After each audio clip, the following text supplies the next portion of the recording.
Mike and Tim here with a special report. One of our listeners has sent in a photo of Bigfoot poop. As you can see here on the screen, Tim, this is huge. Apparently the Bigfoot was eating apples because they see there are apple seeds in this poop. There's apples, orchard, maybe they...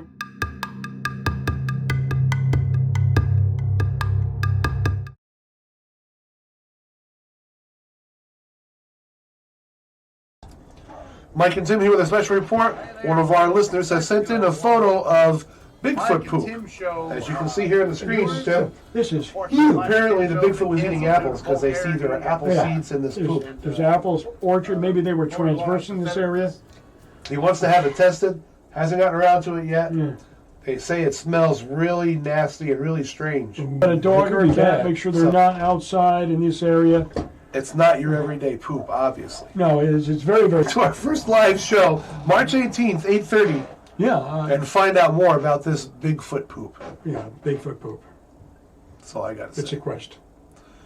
The quest for the Bigfoot poop. A poop quest. Join us for the poop quest. Quest for the Bigfoot poop. Yes, we shall get to the bottom of this situation. Well, hopefully not to the very bottom, because that might be disgusting.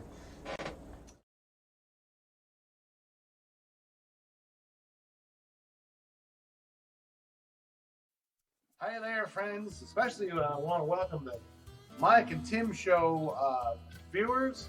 Unfortunately, the Mike and Tim Show has been canceled due to vulgarity and borderline patheticness. We're going to be watching the grass grow. It's an exciting new program. Watching the grass grow. 12 hours a day. You'll want to join us in what we're going to watch the grass grow. We're going to be measuring blades of grass. It's really exciting. Here in this lawn here behind us, behind Bert and I, we got here a lawn where every blade of grass, I feel like I got a piece of grass growing out of my nose, Bert. Yeah. No, that's all right there. That's all right. That's right.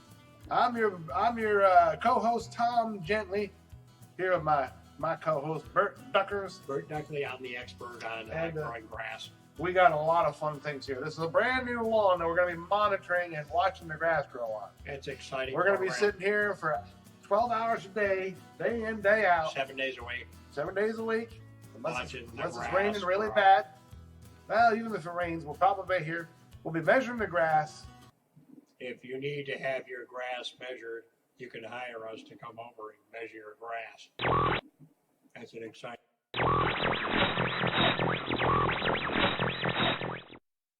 program. Something's happening. That's something new. Maybe it's an earthquake. What is this? Maybe the grass is growing a lot faster than we thought.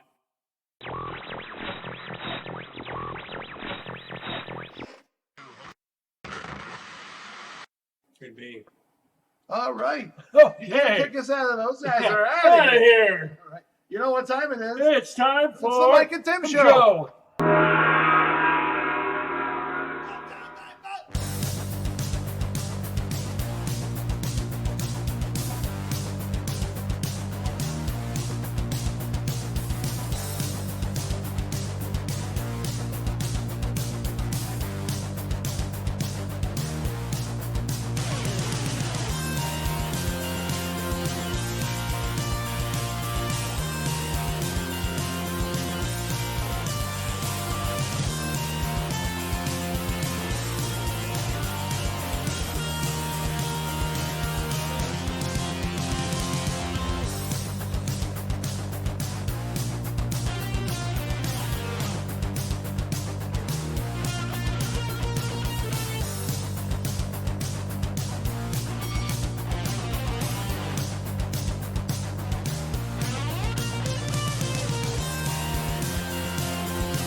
Well, here we Hey, are. all right. Hey, what's going on? Okay, we're back from our hiatus of 6-month hiatus. Yeah, 6-month hiatus.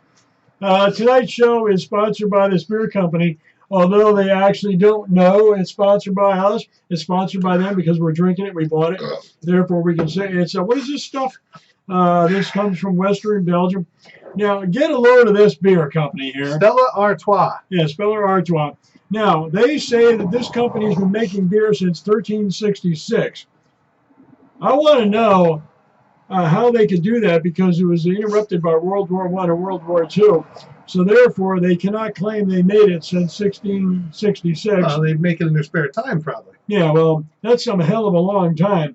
What I also like to know about this beer here, everybody see this, is where's the secret recipe? Is it locked up in some, monk's place or, probably, or what happened to that beer? It's probably buried in some text, Yeah.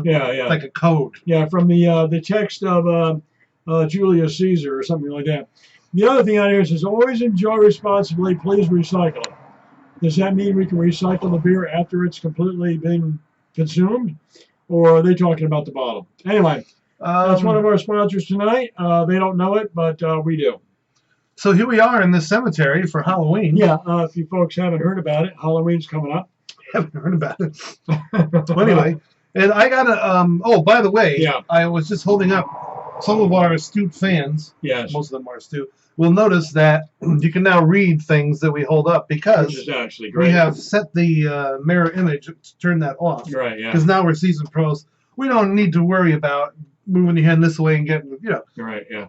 See, like so I'm if I going go this all way the way over here, it's very confusing. But yeah, if I go over here, it's here. That's right. I don't know what that's all about. That's right. Anyway, what's some of the topics that are up and coming? We really don't know anything. Well, as far as you and I are concerned, we don't know anything about the politics because, we're politics neutral. Well, I got one thing I want to mention is I have this theory. Yeah. This is my flute. And I bought this some time ago. Probably at least 20 years ago. Therefore, it's a used flute. Well, it's used by me. Yeah, exactly. It's made of bamboo. And it's made by Eric the Flute Maker. He makes really good flutes. Why am I looking over here? There's nobody over here. I don't know. Look over this way. I'm looking over here to sort of see myself, but it's really not necessary because... Over here. Yeah, but see, the camera's over now. See, I'm pointing at the camera. Right, yeah. So am I. Something is different since we restarted everything.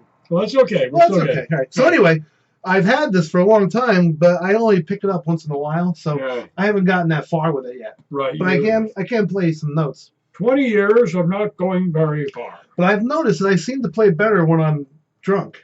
And I wonder if that's just because I've been drinking and I'm stupid, or if it somehow relaxes something. So I'm going to do a quick little run through here now, and then after I've had more beer, I'm going to do another one. To see if it's any better. Yes, and we'll see what people think. Yeah, okay. Also, people can actually tune in, let us know if it's the before or after, whether it's any better. And we should say something like, people who are members of our Patreon and donate $1 a month actually get to vote twice. We don't have a Patreon. We do. We have a Patreon. We know better. We have a Patreon. Yeah. Yeah, we do. We just can't find them. That's all. So they're in the recesses of the internet somewhere. If this was back in the 90s, we'd say something like, dial our 1-900 number to vote. Yeah. It only costs $1. Get mom and dad's permission first. Yes. So ready? Go ahead.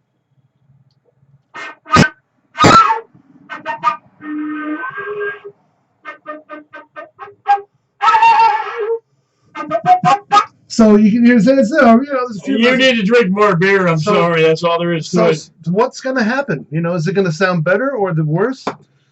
Tune in. Don't go away. In other words, you've already tuned in. You wouldn't be hearing me say tune in. Yeah. So what I really mean to say is don't go away. Don't go away because, we haven't done this in 6 months. We're a little rusty. Oh, you know what? Yeah. I know how to fix this. I know how to fix this problem that we keep looking over here. Watch this. Okay, go ahead. You're going to love this shit. All right, yeah. All right. Fix it up. Look at that. Look what I did. All right. Now we're talking. Hey. So, when's the last time you've seen the Little Rascals, huh? Which has absolutely nothing to do with the current conversation, but... I have not seen the Little Rascals in a long time. Yeah, it's really cool about that. All those old shows, they were all really cool. Check out any of the shows now on TV. They're all extremely sophisticated. The old shows were simple, easy. The actors were like kind of some guy you live next door to you. You know, if he was on TV, you could walk down the street and go, hey, how you doing? Oh, yeah, pretty good. Now it's super. Everything's. It's like Nido Keen. Yeah. Is what it But is. what I like about, like how they had on the Great Pumpkin the other night with, Linus. Yeah. Oh, that's right. It's Halloween. Yeah, Great the Pumpkin. Great Pumpkin was on. I was thinking Thanksgiving. It's great because it's a very simple idea. It's nothing really super sophisticated, and you can watch that year after year after year and enjoy it. What other show on TV about Halloween can you watch that's not scary for loads of kids and adults like myself and really enjoy it? So just think about that, folks. And what was the guy's name who did Peanuts? Charles Schultz. Yeah, Charles Yeah. Schultz. Excellent. The whole entire thing was fabulous. I really enjoy watching that. And the music, what's that? What's the rip for the music? To what? For the Great Pumpkin. How's it go? I don't know. Is there music, special music? Yeah, there's music for the for Peanuts, for the Great Pumpkin. Well, I don't know. I don't know that. It's really good. It's really good music, and when you hear that, you know that you're watching Charles Schultz, the Great Pumpkin. It's just fabulous. The whole layout is great. Everything's perfect. There's no this super artificial stuff. It's very, very neat. It's very interesting. And you sit back and you enjoy the whole damn thing. As opposed to now, you have to go and look it up you got to look up some show, and it's on social media. Everybody's talking about it. Yeah, okay. Oh, hey, I've got to go call my grandfather to get him on social media so he can look this stuff up. Well, by the way, Yeah, just a little teaser for later in the show. you're like right now, open one up. There is a second brew here. We have Victory Twisted Monkey. Twisted Monkey. It What is does a that mean? Belgian-style blonde ale with mango. Oh, with mango It's flush. 5.8% alcohol. For those of you who are interested in such things. Oh, not quite actually. It's Brewmaster approved, Bill and Ron. Oh, see, that's important because Yeah, whoever the hell they are. who the hell wants something this is Brewmaster approved? Bill and Yes. Ron. You know, like with Budweiser, what they do now? Oh, you want one of these right Yeah, now? right now. Budweiser, what they do, they end up talking about the wheat, talking about the rice that they use. You know, the original Budweiser did not have rice in the beer. I know. That's a crock of shit. Fucking sick. Okay, here we go. The first taste And it wouldn't have been to the German purity law anyway. of 1566. 16. Yeah, 1516. Yeah. So this one is the Victory Twisted Monkey. What happened? I'm still drinking the Stella, so Yeah. you go ahead and give us your impressions. Well, of here's this, the best part about this: the Twisted Monkey. Does that mean they're next to a zoo? I mean, as far as the beer goes, try this. We're going to try it right now. I'll give you my impression. That wasn't that funny. No, it wasn't. trying. Victory Twisted Monkey. Let me see, what does it say? I'll get my glasses on. A Belgian style blonde ale with mango. And now here we go. That's weird being on the other side of the screen. I don't feel right. Hey, very nice. You can taste the flavor of the mango in here.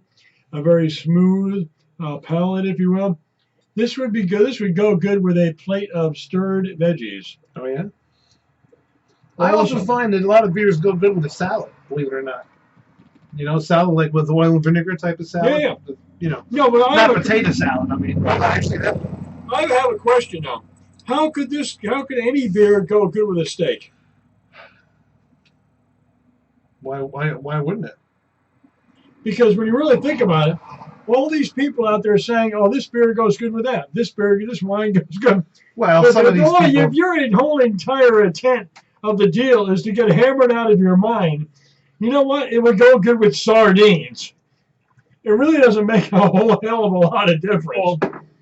Well, it's true that after a few beers, any additional beers will go good with anything. Exactly. Until you throw it up. Yeah, well, then that's a bit of a problem.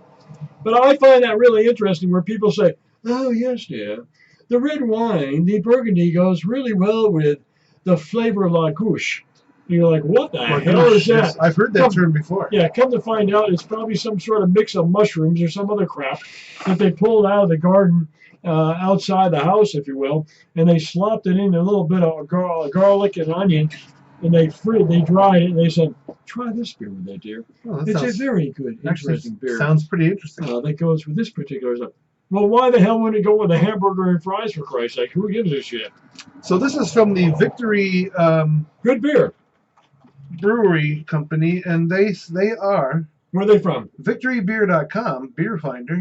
Taste Victory responsibly. Please recycle. It doesn't say where they're from.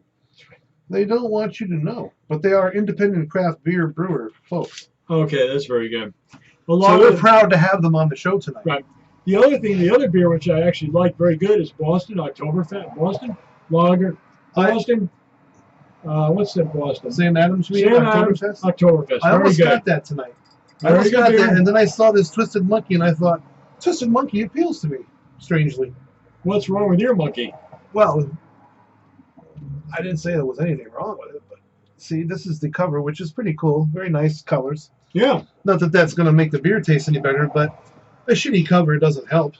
Yeah, if you're out there brewing a beer and all you got is a 6-pack that's made of cardboard, there's absolutely nothing on it, and it looks like yesterday's recycled newspaper, guess what?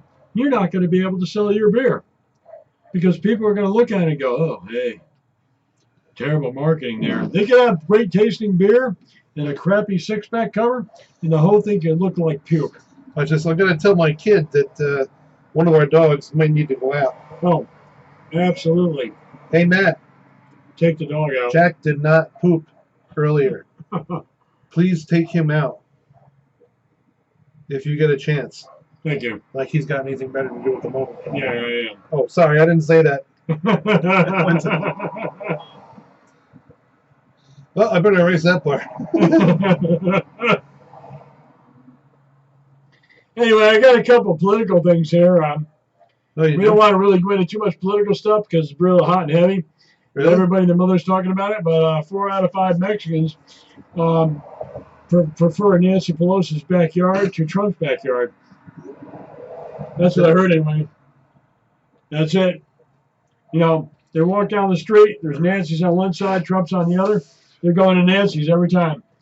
Every time she has a pool party, the Trump party gets upset. So you didn't want to get too heavily into it. No, I didn't. Not really. Also, one more of these things. I understand that that Nancy Pelosi was starting a marine supply company. The only drawback was it's on the Mexican side of the border. So there you have it, folks. Trump was starting a boating program where he's on the American side of the border and he transports people back to the other side in aluminum boats. The only drawback is they're manufactured in San Francisco, and well, that's going to be a problem. So anyway, that's our political commentary for tonight. Based on that, it's good. Some good commentary too. Thank you very much. It's not very funny, but hey. You know what? It was artistic. It was what's the word? You had some gravitas. It had some gravitas. Schwaze. Well, I was going to say that. I was going to say something like savoir-faire. So anyway, yes, so anyway, we're going to take a quick break now because it's important to do that when you're doing a live show for production value reasons. It's kind of like if we didn't take the quick breaks during the show, you wouldn't think this was a bona fide actual live show because real live shows, honest real shows, they have breaks and commercials and stuff. Really? We'll spill some beer. Oh, so for no other reason, we will take this break.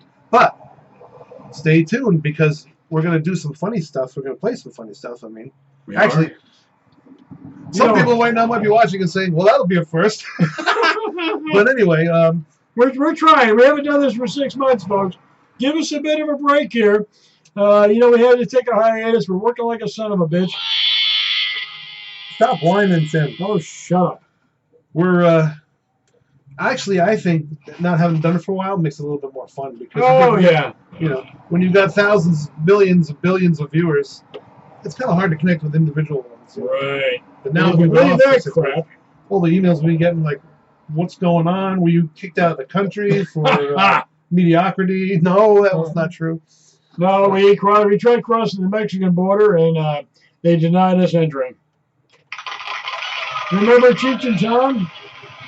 Yes. They came across the border in a van made of marijuana? It was against the rules. Yes, it was. Not anymore. You can smoke whatever the hell you want now. That's what I heard. Well, not in this state yet, but I think they're working on it. They're just not sure how much money they want to make off of it. Here's the deal. I understand there's a new way to do this whole thing with the marijuana thing. What is that? Instead of smoking it, what you do, you have like this rope that goes across your shoulders. It's got a pod on either side, and it goes underneath your armpits. The deal is you can ingest it right straight through that sweaty area, the glands underneath your arm. Therefore, no one knows you're doing it, but at the same time, it's a very easy way of getting yourself through the day. It's called the sweat pod. Another great invention. I thought you were going to say some kind of enema. No assholes here. So if you stay tuned, if you're not now watching and stay tuned, which is easy because all you got to do is just sit there and not touch your mouse, or whatever it is you got. And then Don't touch your mouse. When we come back from this short break, this short comedic break, I will open up my first bottle of Twisted Monkey. And my co-host here will give his impression of the Twisted Monkey. Exactly right.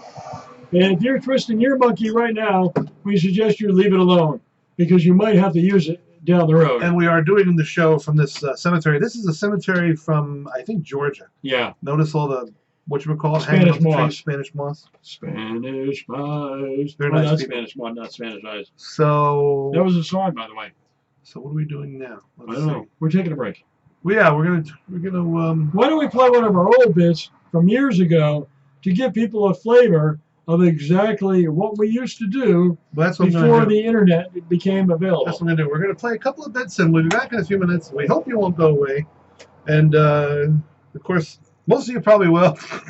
No, but hey, we're having a great time anyway. You know what? I'm still looking over here. Why am I looking over here? Looking over here, dear. Yes. And welcome to the new institution for the morally depraved. Well said, Tim. Fine. All right. So don't go away. We'll be right back. Are you morally depraved? Oh, are you doing something?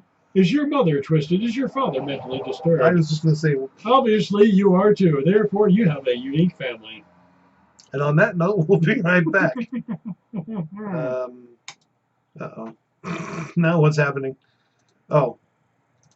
All right. I think all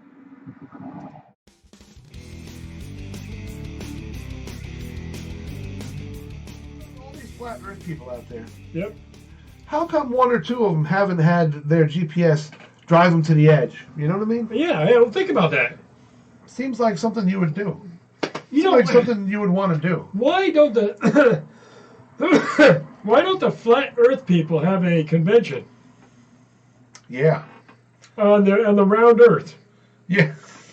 Yeah, they could fly all in from all over the round planet. Then they could go to a flat location. Now, where would that be? This flat location? Someplace flat, I guess.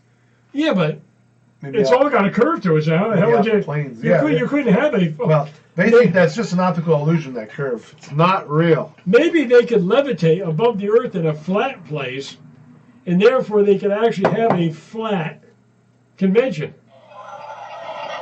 Everything would be flat there. You know what? That would be pretty cool. You know what the thing is with these flat Earth people? There's like one or two conclusions. Either they really believe this shit, and they're really fucking sad, or they're full of shit and they're just like playing along because they got nothing better to do, which is also really fucking sad. The thing is, it's hard to say which one is worse. Well, A, that you're a complete moron and you believe this shit because you're so dumb and so uneducated and so mindless, so impressionable, so mindless that you believe whatever you read. Oh, I read it online, it must be true. You know. My mother said. Yeah. So, or you are making this shit up because you absolutely have no life and all you want to do. You got nothing else to do. I mean, what is going on there? Either one of those. Hi, honey. It's just people you don't even want to spend time with. You're like, hey. Seeing as how we've never been out of the woods here back in my day, therefore I believe the flat Earth situation because everybody else around here's got a flat forehead. I think so we must be flat Earth. If you took somebody from the 1800s, some common sense person, and told them that, they would maybe less likely to believe it than somebody nowadays. Flat Earth? What are you, fucking stupid? Wasn't that proven a couple thousand years ago? Hey, this shit's already been proven. You know, it doesn't need to come up for debate now, really. You know what I mean? Yeah. We got pictures, for crying out loud. It appears very round.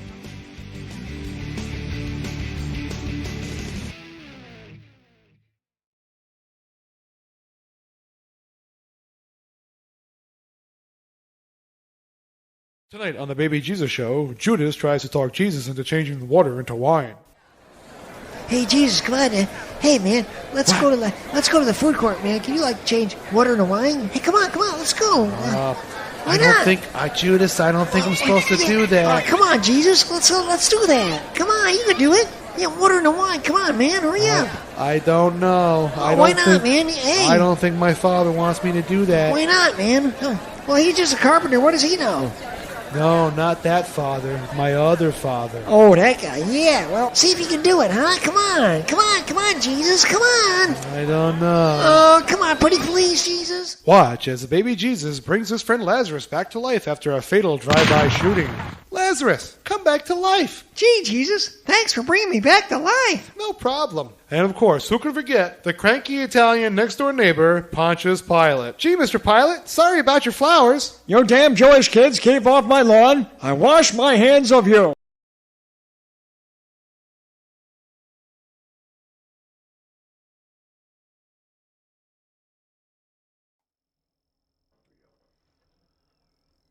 Mike and Tim here with another top 5. Top 5 worst dictators in history. Yes, that's the way it goes. In order of how many people they've slaughtered. So, honorable mention goes to Leopold II of Belgium, Tim. Have you ever heard of him? He was a nasty man. Yeah, apparently he's responsible for somewhere between 2 and 15 million deaths. How come they can't figure out how many more? Apparently, just not enough deaths for anybody to worry about. Apparently. Well, what happened was they probably had no record of all the people that he offed. Could be. No. Could be. No. Coming in next is everybody's friend, the failed artist. The failed artist. Yeah. If only he had been a better artist, none of that stuff might have happened. They could have said, okay, there, Hitler, you're in the art academy, not a problem. You go right on through, go to the top of your class there. Your art's pretty good, and you don't have to go on and create all kinds of. I think they got suspicious of him. They said, you need to get the hell out of here because your paintings are odd. Even his painting of fruit, still life, was probably scary and violent. I'm a better artist than that freak was ever. No question about it. I could do fruit and still life. I'm a much better artist than he was. His drawings were. Yeah, I am painting a little worm coming out of this apple. Yeah. Who's next on our list of disrespectful? Next, I've got him as a pair here. Runner-up, of course, Joseph Stalin, and Hitler, by the way, was 17 million deaths. Yeah. Stalin apparently 23 million deaths. Wow, what did the guy do? He was a sick guy. He starved a whole shitload of people in Ukraine. I think that's part of it. Yeah, well, by a whole shitload, I mean hundreds of thousands, if not a couple million. A whole shitload. A whole shitload can mean a lot of people. I mean, indeed, how do you define a whole? So here shitload? is okay. So moving on to number 1, the most deadliest dictator, of course, everybody's friend, Mao Zedong. Mao Zedong. I thought it was Zedong. Mao Zedong. Yeah, it's Mao Zedong, but maybe it's Mao Zedong. Zongdong. So this dipshit is responsible for anywhere between 49 and 78 million deaths. Yeah, down the tube. It's pretty disturbing that they don't even have an accurate number. Yeah, I would agree with you. I mean, what's the why? Why? How can they estimate that? 49 to 79? I mean, 49 to 78 people croaked, toast, killed. Just recently, I read about a guy in China who had the temerity to criticize Mao, and was punished for it. Really? So Tim and I, right? Yes. We would like to stand in solidarity. solidarity. Absolutely. Actually, we're not going to stand up because then you wouldn't be able to see. Then you'd have to sit down. Yeah, but we're standing in spirit. Exactly. for that guy whose name escapes me. But I'm going to look it up. We'll have more to say about this Mao Zedong fellow. You know what? First of all, what is this? Is it Mao Zedong or is it Mao Zedong? Mao Zedong. Oh, it sounds like some sort of very nice restaurant. What do you say we go to the Mao Zedong later, dear? Yes. He's responsible for the Great Leap Forward. You know, they call they a lot of plans. They leaped forward and he killed a whole shitload. Apparently, the of people. Great Leap Forward required getting rid of a lot of people. That's a shame, isn't it? That's not a leap forward. That's a murder. It's everybody. actually not that funny, is it? No, definitely not. There's What is kind of funny is why did anybody ever allow such assholes to gain power? It doesn't make any sense. Yeah. There it is again. The whole concept of you have a bunch of sheep and you got to get up. A guy gets on top of a box and starts yelling and screaming, and all these people go, "Oh, what a great idea!" History's worst, deadliest dictators. Pricktators. Biggest douchebags ever. That's a good Yes. title. Yes. Biggest douchebag. Actually, doesn't really cover it either, though. Yeah, no, that doesn't. No, they're just scum. Scum. People. Scum. We got a new song going there. Yeah. Scum. So, yeah, I hope nobody's offended by us making fun of these three murderous asshole dictator scumbags. But if they are, maybe they should check their heroes. Hey, you know, dictator. is that a phrase? Check your heroes. Dictator, Maybe- asshole, scumbag. Maybe I just came up with a brand new saying of some Yeah. kind. Check your heroes. Because you never know, your heroes could be the Antichrist. Well, indeed. Isn't that some sort of like butt plug or something? I mean, No. Reduce constipation. No, it isn't. No. Why not? And it comes in this handy carrying case. How do you put that in there? You have to buy it to find out. What kind of a rip-off is that? This kind.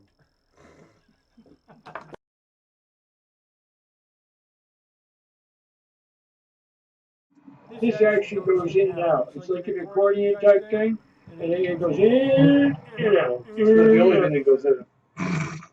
Well, that was just a tail end of that.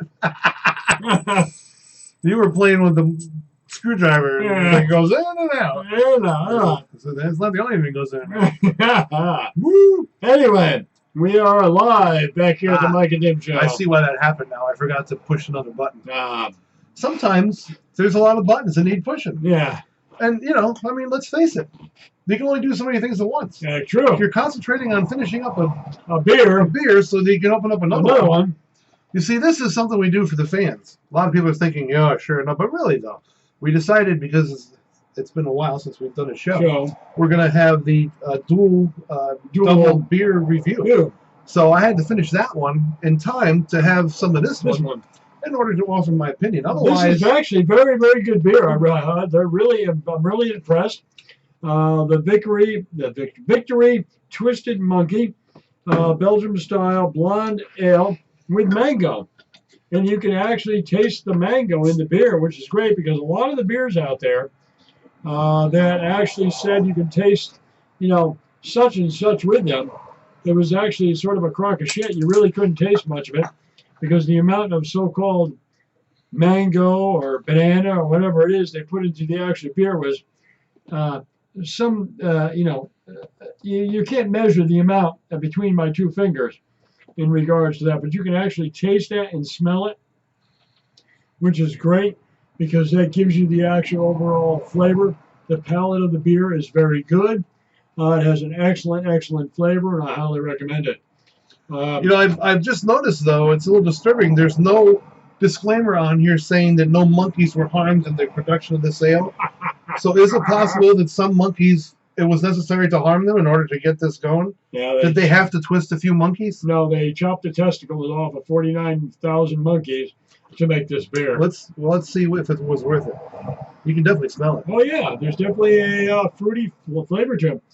Remember years ago, you would get your dad or my dad, not my dad, but my grandfather would get a beer, and it would be what was the beers from New York City years ago? Schlitz. Schlitz. Actually, I don't know if that was from New York. Yeah, the Schlitz. Yeah, all these companies were from New York. PBRs. I wish it was a little colder because Well, it's not bad. And it It's isn't bad. pretty It's not like it's warm, but it's really good. Yeah, it's not. Some beers, if you notice, we're doing a kind of like a beer show tonight. Some beers are like piss warm, literally. And you drink it and you're like, hey, that's not bad. You make it cold and you're like, oh, God, this stuff's A terrible. lot of bitter. Some hoppy beers taste less bitter when they're not ice cold. Right, exactly. These beers really aren't super hoppy anyway, and the hops they do use are kind of like mild They're hops. mellow, yeah. Yeah, and That's a good. but this is good. It's sweet, but it's not overly sweet. Right. It's not like sickly syrupy sweet, you know. Do you remember that beer years ago I got called You can smell the mango. the beer from the mango. Smell the mango. the worst beer in America? It was divorce ale. And they got two of them. Alimony ale, wasn't Alimony it? Yeah, ale. you go about that awful shit. Oh God, that was the awful. worst. What was it about it that was awful? Was it super hoppy? It was super hoppy. It's not just that it was hoppy, because the hoppy beer can be okay, but this was like super bitter. Oh, well, And it was nasty. That's the whole point. It's divorce ale. I don't like real hoppy beers, so sometimes you get No. fooled though, and you're like, That really wasn't impressed. that wasn't super. It was really incredibly hoppy. So therefore, if you were getting a divorce or had a divorce, whatever the case may be, that's the beer you want to drink. Boy, this is good.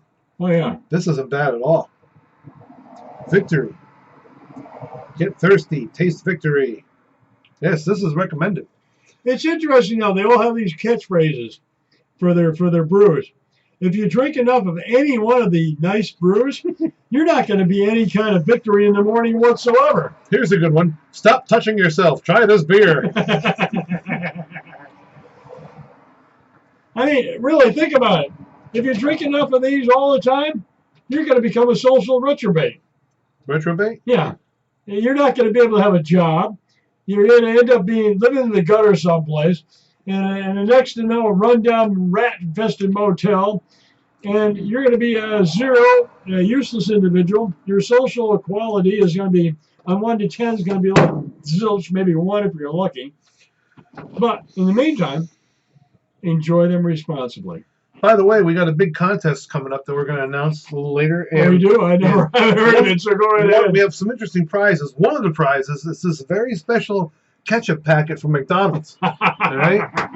And if you're interested in something like this, stay tuned, because you're going to hear how you could win not only 1, but 5 packets of this special McDonald's ketchup. Well, think about it.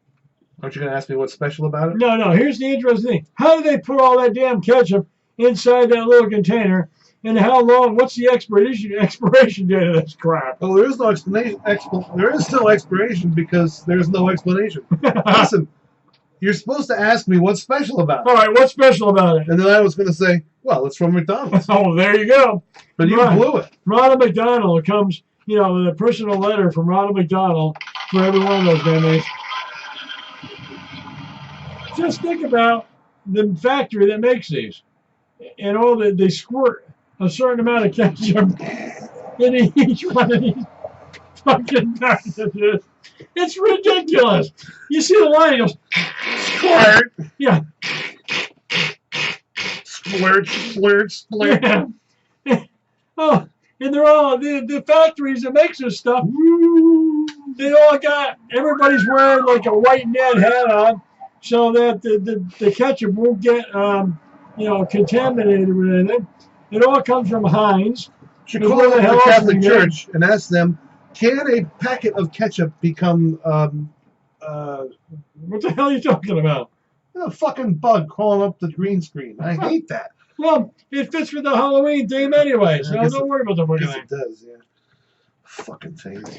Well, just think about it. You go to McDonald's and they go, would you like a packet of ketchup with that? No, I like the whole goddamn bottle, please. How many packages of ketchup are in? For a second. I'm going to take care of this bug. What are you, obsessed with the goddamn thing? Yeah, scoot over. Oh, Keep talking. Jesus Christ. Keep talking. How many bottles of ketchup? No. Oh, shit, I missed. No. I think it went down your back. Oh, that's all right. Not really. How many bottles of Heinz ketchup does it take to fill like a whole packet of these useless things? Oh, well, that's one of those questions. It's like the question, how many Tootsie How many licks does it take to get to the center of the Tootsie Roll Pop? Nobody knows except that owl. Who? The owl in the commercial. Oh, yeah. Nobody knows. And no one knows this either because it's, it's a mystery. All right, so another sip of this here beer is now on the agenda. Next up, a sip of the beer. The board of directors of the Mike and Tim Show thoroughly announced that this beer is good. Somehow I can see this. You know what would really be interesting? When they do like a beer review of the salad, what you have to do is pour the beer into the salad in order to actually have a good review. Indeed. This beer goes good with the salad because I'm going to eat the salad and drink the beer. So therefore, why don't you just pour the damn beer into the freaking meal that you're going to eat, therefore knowing what the hell is going on. Oh, here we go. The Victor Brewing Company. Where are they located? Are you 21 years? What the hell does that make any difference? Are you 21 years or older? Oh, yeah. They gotta everybody who's going to do that is going to go on there anyway. You could be 5 years old and look the damn thing up. Hey, Daddy, have you seen the Victor Brewing thing? I'm 21 years old. I mean, that's pathetic. Oh, it's on the wrong screen. Ah. I thought I was cleverly, setting something up without anybody seeing it. Well. All right, so let's. Here we go. Watch this. Through the magic of computerizations, yeah, we now present the Victory Brewing Company web page. And now everybody's saying, yeah, but you got your fat faces in the way. We can't see it. Well, watch this. The way it is. No, I gotta watch this.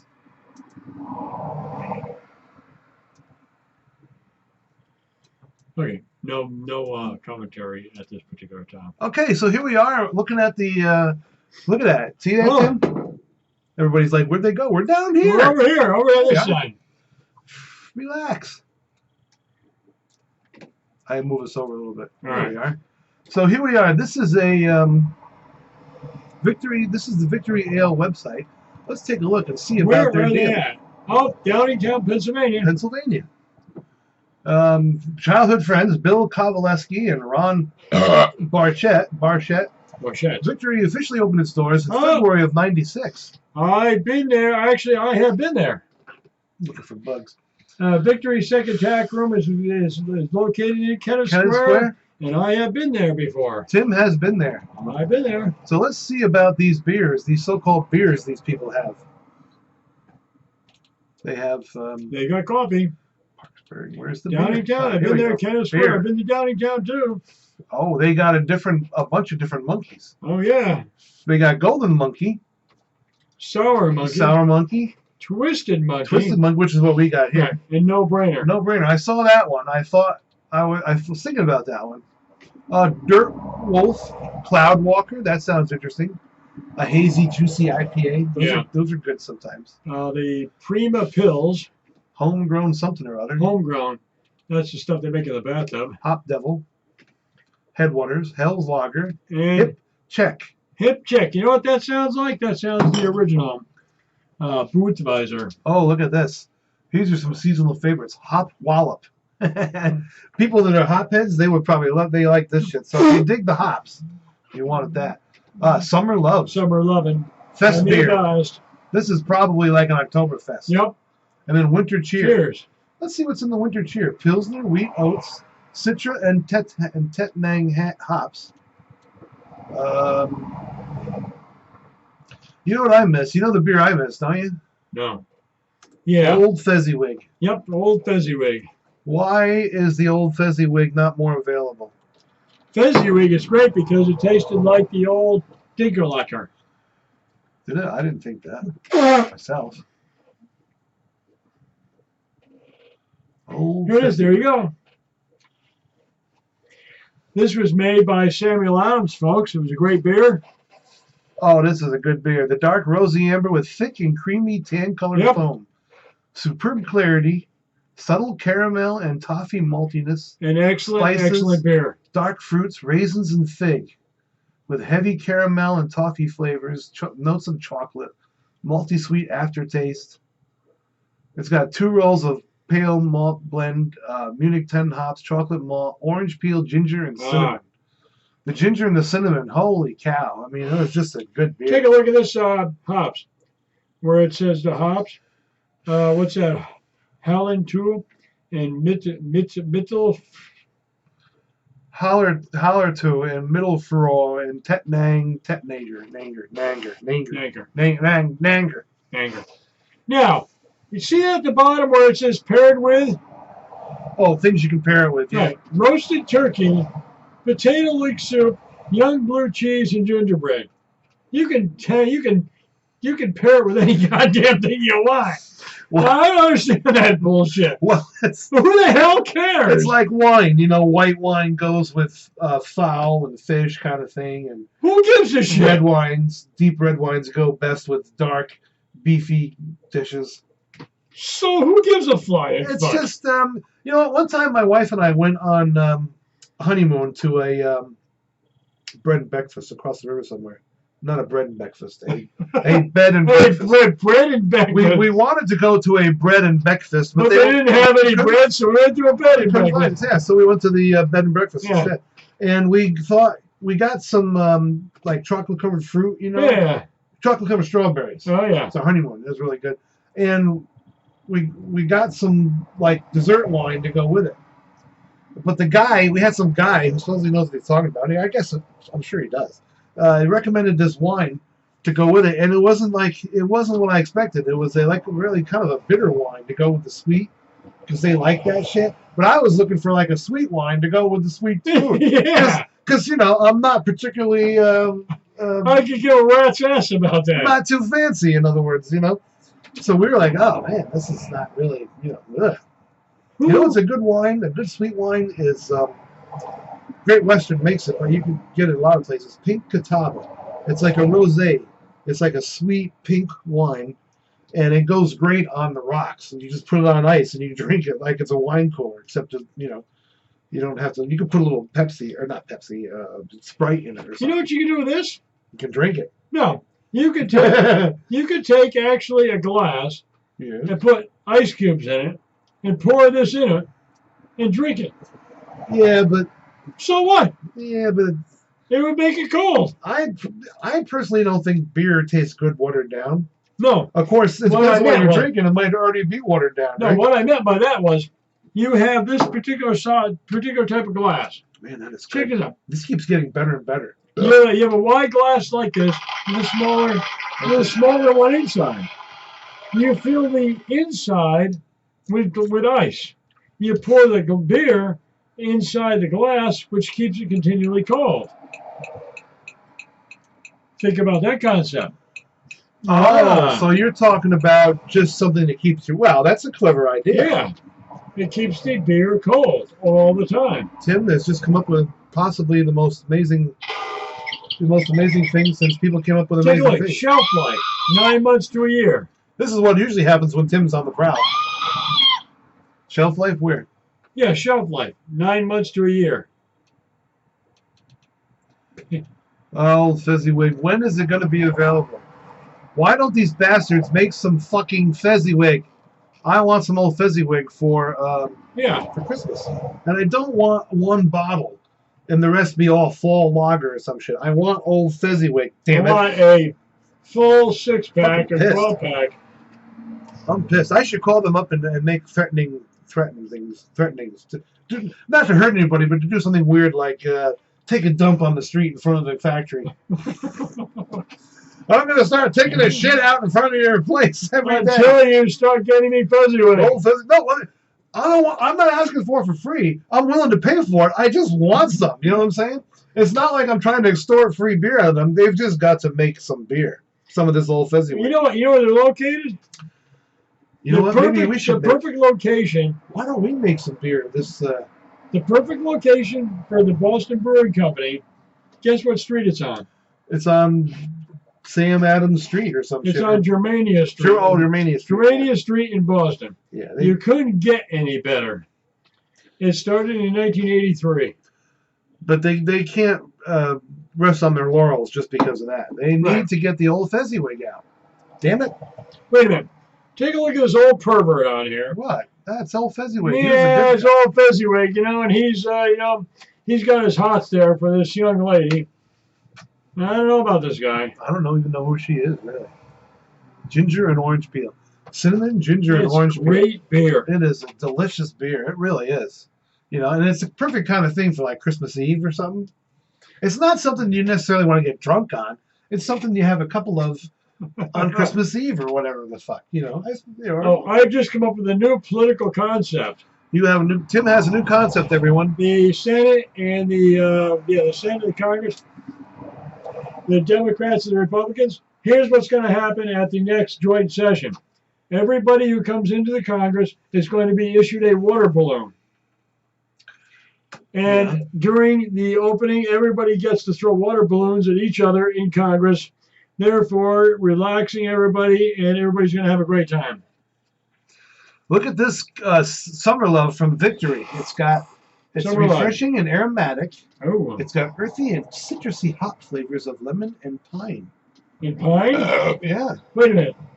Does that have pine needles in it? I don't think so. I think it's just the hops. Let's see what's in this hop wallop. It's got Simcoe. Those are strong. Citra, East Kent Goldings. Those are pretty. Those are used in a lot of German, or not German, a lot of English hoppy beers. New twist on a flavorful friend. This IPA packs a wallop. Oh, a wallop. Victory tampons. Oh, no, tap rooms. Sorry. They pack a wallop. Let's say, why are they giving away tampons with a beer? That's kind of weird. That's disgusting. It just doesn't seem weird. Let's see what this golden monkey is made out of. We're doing a sort of profile of Victory beer. Yes. As we drink this Victory beer. It's got a Pilsner malt, Tettnang hops. Oh, the nose is loaded with Belgian yeast character, banana, and clove. Wait a minute, hold on. With an equally fruity body balanced with a light, earthy hop character. Notes of orange and spice, followed by a dry finish. Here's it. The nose is loaded with banana with a Belgian yeast character of banana. Where the hell are you going to find any bananas grown in Belgium? Well, the thing is, too, how are you supposed to enjoy a beer if you got bananas stuffed up your nose? It doesn't make a lot of sense if you think about it. So I'm a little suspicious of this. Oh, but look at this. 9.5%. It's a Belgian-style triple ale with added spice. So that's like, Two of them and you're fucking screwed. If you don't have a lot of room in your pockets, this is the one beer you might want to carry. Where are they located? Well, they're in Pennsylvania. We already went through that, Tim. Come on. Well, give me a full lowdown so we can tell people where to go to get this beer. They go to the store to get it. Damn it, Tim. They go to the store to get it. Damn it, now, Tim. here is Sour Monkey. This is another triple. 9.5% alcohol. Christ. Fruity notes and imported Belgian yeast swirl through a precise souring. Pucker up for a bite of citrus-laden tang, ending with a delectable experience. Tastefully tart, mystical flavors. Make sure, of course, you're near some sort of porta potty. So that's almost twice the strength of these. Which is, let's see what this no-brainer's got in it. A Mandarina, Citrus, Centennial, Azaka. What the hell is an Azaka? It's some kind of hops. I'm not sure. No, Azaka sounds like something you go out in the Arizona desert. 6 and steal out some sort of major property. Fruity and citrusy hops. Proprietary hop Vic technology drives big hop flavor. Notes of tangerine and mandarin orange. Yeah, this is Azaka. It sounds like some sort of cactus situation. Let's have a look at this Dirt Wolf here. I'm interested in this Dirt Wolf. Hey, honey, you want to come over and have a Dirt Wolf? That sounds disgusting. That's a double IPA. This one's only 8.7. Oh, well. Strong American hops and an aggressive dry hopping. Intense aromas and flavors. Citrusy, earthy notes. No, I'm not interested. So, man, if somebody gave me one, I think I would try it. Wouldn't you? Yeah. Here's the Cloudwalker, the hazy IPA. 2-row pale wheat. Flaked oats, lactose. Lactose? Makes it slightly sour. Lactose? Citra, mosaic hops. It's a dry hopped, hazy, juicy IPA. Tropical and fruity elements float through cloudy formations to elevate hops. I'd like to try that. The lactose? What's that? Like I said, I just said I'm not big on IPAs. Yeah. Heavy IPAs, but these kind of juicy hoppy ones are pretty An good. airdrop of special ingredients. What do they do? Fly over the actual area? Now Check the one for the hip check. Oh, we'll get there. 6 American hops lead bright and juicy notes of citrus and grapefruit through a touch of Pilsner maltiness for a crisp and clean finish. Homegrown, all American hoppy, 4.8%. So you can drink a few of those and then still go to work. I mean, still. No, not a good idea. Here's the American Pale Ale, Headwaters, 5.2%. Vienna Pilsner, light malt, Simcoe and Citra hops. Sounds nice. I'm more interested in the Hell's beer. Hip check. Crushable lager will knock you off your feet. Saz hops, that's what Dinglacker is famous for. Pilsner malts, subtle earthy hop notes balanced by crisp and light body. Occasional availability. Here we go. Regional release. Cool. What about Hell's Lager? Hell's Lager. Well, this comes in the old glass. 4.8%. Ah. So it's a very sessionable, it's a German style. Hell's. Here we go. Definition of drinkable. Simple crafted German malt, hops, yeast, noble hop character, clean fermentation, and some of the best malt in the world. Yes. You will drink it, and you will like it. Hell's Lager. You know why I'm partial to that? Why are you partial to that, Tim? Because of the last name mating. I tell you. Anyway, let's get back to our Halloween special here. Look at these guys. They're tiny. Yeah. My name's Patrick Stewart, and we have to forge ahead to greater boundaries to understand what's going on, because I've stopped the Star Trek series, and now I'm on to another movie. No, he's actually coming out with a new Star Trek TV series. What is it called? It's called Picard, I think. Picard does it right. Here we are. Yes, he does it right. He's actually Patrick Stewart's a great guy as far as the Star Trek series, fulfilling the role of Captain Kirk and all those other guys. Well, he's a Shakespearean kind of actor. Yeah, he does the whole point. He has presentation. He has fabulous stage presence. You know, that whole deal. He does he used to do a one-man show of the Christmas Carol where he played Scrooge. Yeah. And it was a one-man show. It was really amazing. Absolutely. Very, very well done. We really like that. Open up another way, goddamn. Well, now what I want to do now is see how the flute playing has improved. All right. Oh, good. Go ahead. You pucker, and I'll.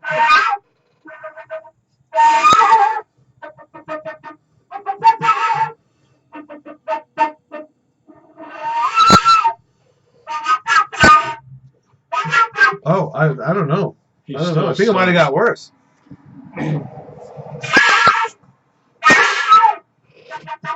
What's going on? I think I'm nervous. How can I be nervous when I've had a few beers in me already? I don't know. Ow, that hurt. What the hell's the matter with you? Are you spanking your head with your flute? My God, I don't know what the hell's going on. All right, so what we're going to do now is, this is a really important thing that we do. Coochie, that's the way it is. We're going to take a quick break here and play some more of our award-winning humorous material. And the thing is, once you hear it, you'll know why it is award-winning. Coming up first is this bit Tim and I did back in like the year 2001, 2002. Oh my God. Back when everybody was supposed to have flying cars. But anyway. That got canceled for Cars with Wheels. My idea with this was, what if you did a show like a cockfight? Yes. Roosters fighting, which of course is illegal. And then you couched it in a wrestling WWF style presentation where it's all hype and a good deal of BS and a lot of fun and some silliness and people throwing each other out of the ring and other shit like that, making threatening stuff. Here we go. So, and listen for the funny names here. We have Carl Pagan, Bob Neanderthal. Yeah. Two of the most important actors on the scene. Yeah, the announcers they are. Okay, so here, let's go. Let's roll, Tim. We're going to roll this beautiful bean footage. And go. We're going to roll this beautiful bean footage. Let's try it.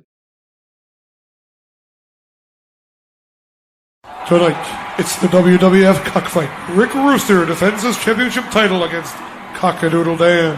Now let's go ringside to Bob Neanderthal and Carl Bacon. Well, Bob, here we are at ringside. How do our competitors match up tonight? Well, Carl, Rick Rooster, I think, is really going to put the feathers onto that Cockadoodle Dan. He sure gave Rhode Island Red a real trouncing last week there. Yeah, that venue there in Las Vegas, he stomped him right to the ground with his technical hold, I tell you. That was an amazing move. Well, we're going to find out tonight Cockadoodle Dan can hold his own against Rick Rooster. Yes, I think we are there, Carl. We certainly are. And now let's go center stage here at Madison Square Garden for our referee, Mel Flem. In this corner, weighing 9 pounds, 7 ounces, the challenger, Cockadoodle Dan.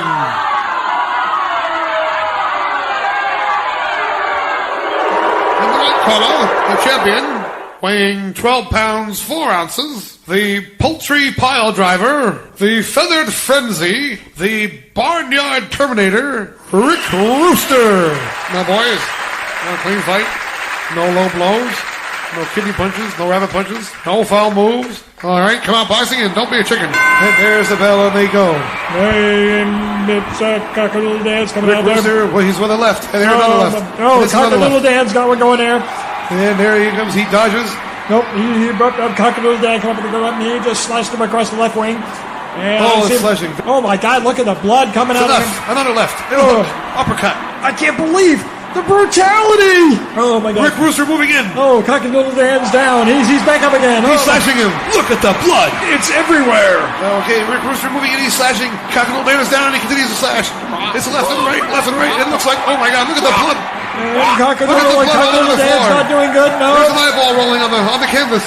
Oh, and it's not good. It's not good. Cockadoodle Dan, I think he's That's down. it. There's the bell. It looks like it's over. And It looks like Cockadoodle Rick Dan's Rooster down. is another winner. How about that, Bob?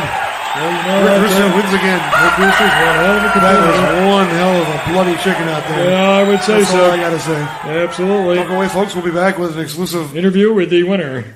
I'm Bob Neanderthal, and I'm here with our champion, Rick Rooster. Well, Rick, it looks like you had you on the fence there for a while. Are you going to be retiring after your bout next week in Los Angeles? The other question we've been begging to ask, several people out there said, it looks like you've been put on some weight. There's been some little controversy.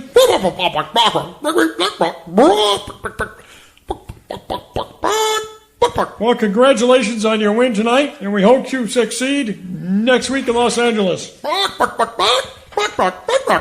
And there you have it, folks. Our winner, Rick Rooster.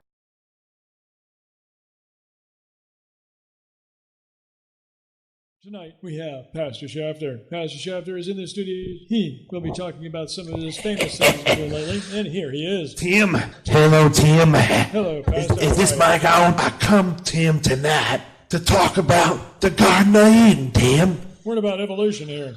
No, Tim, there wasn't no revolution. That came in 1776, Tim. Evolution. Evolution? What the heck is that? About the raising up from the monkeys to the trees to the ground to... Oh, come on, Tim. God didn't make no people out of monkeys. It says in the Bible, Tim, it says that God made people out of dust. He got down on the ground, Tim, got himself a good-sized handful of dust. I don't know exactly how much dust, Tim, but a complete chemical composition will be available for sale Sunday after the service for only $15, Tim. I would say that some of the people don't believe that particular type of theory. Well, only God can do it, Tim. Only God can make a tree. You ever seen a scientist make a tree, Tim? No, I have not. There you go. So he's got this fella. God decided to call him Adam. Nice name, Adam. Yes, right. And Adam's there in the garden, and God says, since you got nothing to do and got no job, I figures you could name everything in the garden. See, God had a garden full of plants, vegetables, fruits, animals and things, and didn't have no names for none of them. So he said, Adam, why don't you think of some names for these here animals? I don't have a complete list of all the names of the animals, Tim, that Adam did name. A complete list will be available after the service Sunday for only $15, Tim. If I may continue. So, Tim, Adam named all the plants and the animals and stuff, and And he just wasn't happy. And I said, I ain't got nobody to play with. And God said, I know what you need. You needs a woman. So God made Adam go to sleep, Tim. Didn't want to, scare him. And opened him up in his chest, and took out one of his ribs, Tim. That's what he did. See, he made Adam out of dust, but he made a woman out of a rib. Sounds pretty strange to me. He didn't say why, Tim, but, it's in the Bible, so it must be true. Anyway, he made this woman, and he decided to call her Eve. That's a nice name, Adam and Eve, And Adam woke up, and there's this woman, and, he's all excited and stuff. And God said, now, whatever you do, he can all run around and play and do stuff, but don't eat the fruit of that tree over there. That's what he told him. I heard about that, yes. And Eve was standing around the garden, dancing around, and there's the devil hanging out in the garden, Tim. And the devil says, hey, Eve, he says, what you doing? The snake says to Eve, he says, why don't you have some of this here fruit? It looks pretty good. And Eve wasn't too bright, Tim. She was only born a couple of days before. Yeah, right, exactly. So she went ahead and ate it, Tim. And then he said, why don't you give some to that husband of yours, too? He looks hungry, too. So anyway, suddenly there's God appearing, bolt of lightning, Tim. Yep. And he says, what you all doing eating the fruit? Well, Adam said, well, she made me do it. See, Tim, there's always a woman getting a man in trouble, Tim. Adam had no interest in that fruit until she popped up and said, here, why don't you try some of this here fruit? Looks pretty good. They call it the nude fruit, Tim, because it makes you realize you're naked. What exactly was wrong with the fruit, and why could you not eat it? So suddenly, Tim, God gets really angry and says, that's it, everybody out of the pool, including you, Mr. Devil. Kick the devil out of the garden, Tim. That's what he did. And he said, get on out there, get some clothes on, and get to work. The moral of the story, Tim, is don't eat the forbidden fruit. If you do, you're going to be sorry. That's why it's forbidden, Tim. I hope I've been helpful in this regard. Well, I got to go, Tim. Okay. The Lord has got me booked on the Regis show tomorrow morning, and I got to get up early. There you have it, Fred. Another fine episode and visit by Pastor Shafter from Bid.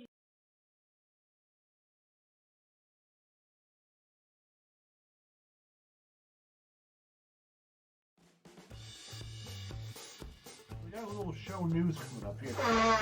After I take a healthy sip of my Sam Adams Oktoberfest, Hardy and Smooth Marzen. Would it be interesting? Do they have a marketing team? Which I think they do. Well, how come they haven't contacted us to thank us for our many reviews of Sam Adams? What's it saying here? Probably embarrassed. Hardy and Smooth Marzen. Marzen. Oh, Marzen. That's hot. No, it isn't. What is it? Something else. Well, what is it then? Something else. What's something else? I can't tell you. Because I don't know. I just know it isn't hops. All right. Hardy and Smooth Marzen. Is that Actually, like German for flavor? Marzen is a word. Okay? Let me just say that. First of all, Marzen is a word, and it means something, obviously. And, look at it this way. Let's leave it at that. Well, let's look at it this way. I get a lot of younger people go, let me look it up. Well, according to we don't have to look it up because we know it means something. According to WikiLeaks, it means exactly this. Well, according to my computer, it means this. So therefore, it must be real. The thing is, Marzen means something, right? Yeah, right, yeah. Whether or not we know what it means doesn't change the fact that it is what it is.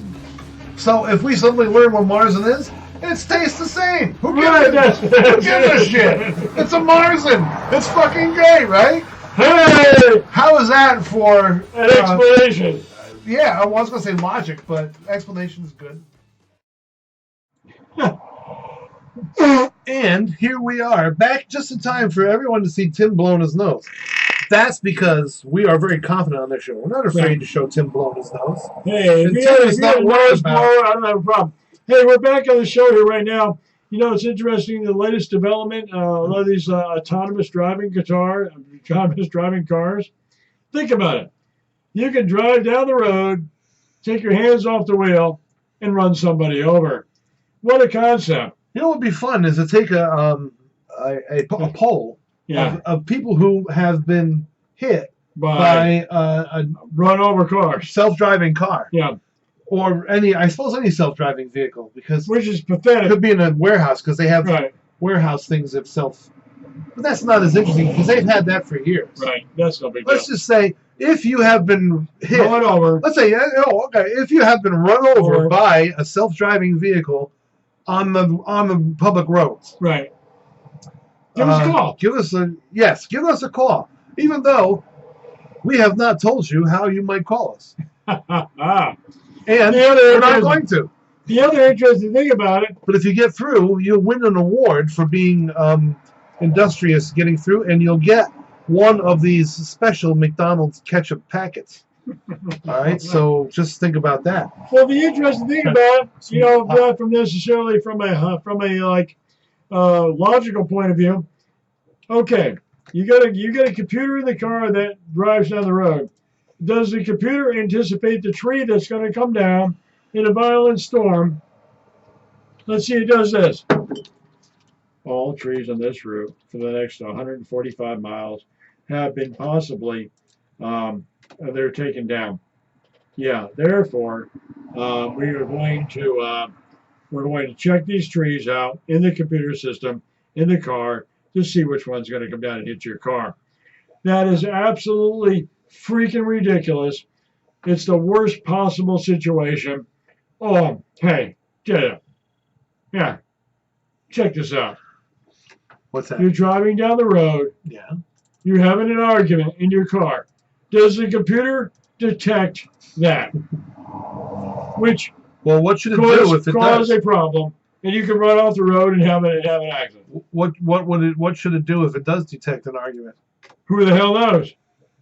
Bring you to counseling? Yeah. Hello, this is your computer speaking. We're taking you over to the counseling department. That's crap. All these self-driving stuff, they're garbage. I can't recommend. That's terrible. The whole idea of a self-driving cars is utterly ridiculous. They should be taken off the road. Tim has spoken. All these people who buy cars that make decisions for them Sorry about that. are fucking ridiculous. I don't care. People drive up to a light and the car goes, "You're now approaching a light. Slow down." What happens if the light's not working? What do? Well, let's see.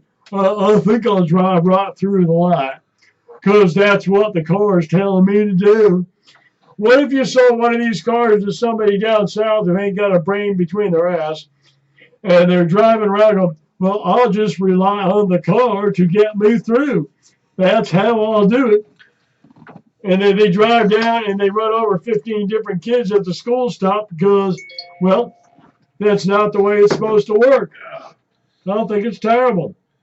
What we're going to do is we're going to drive over there to the car dealership, and we're going to see how many of these cars can drive around in the parking lot before I buy them. Bunch of dickheads. That's what I think.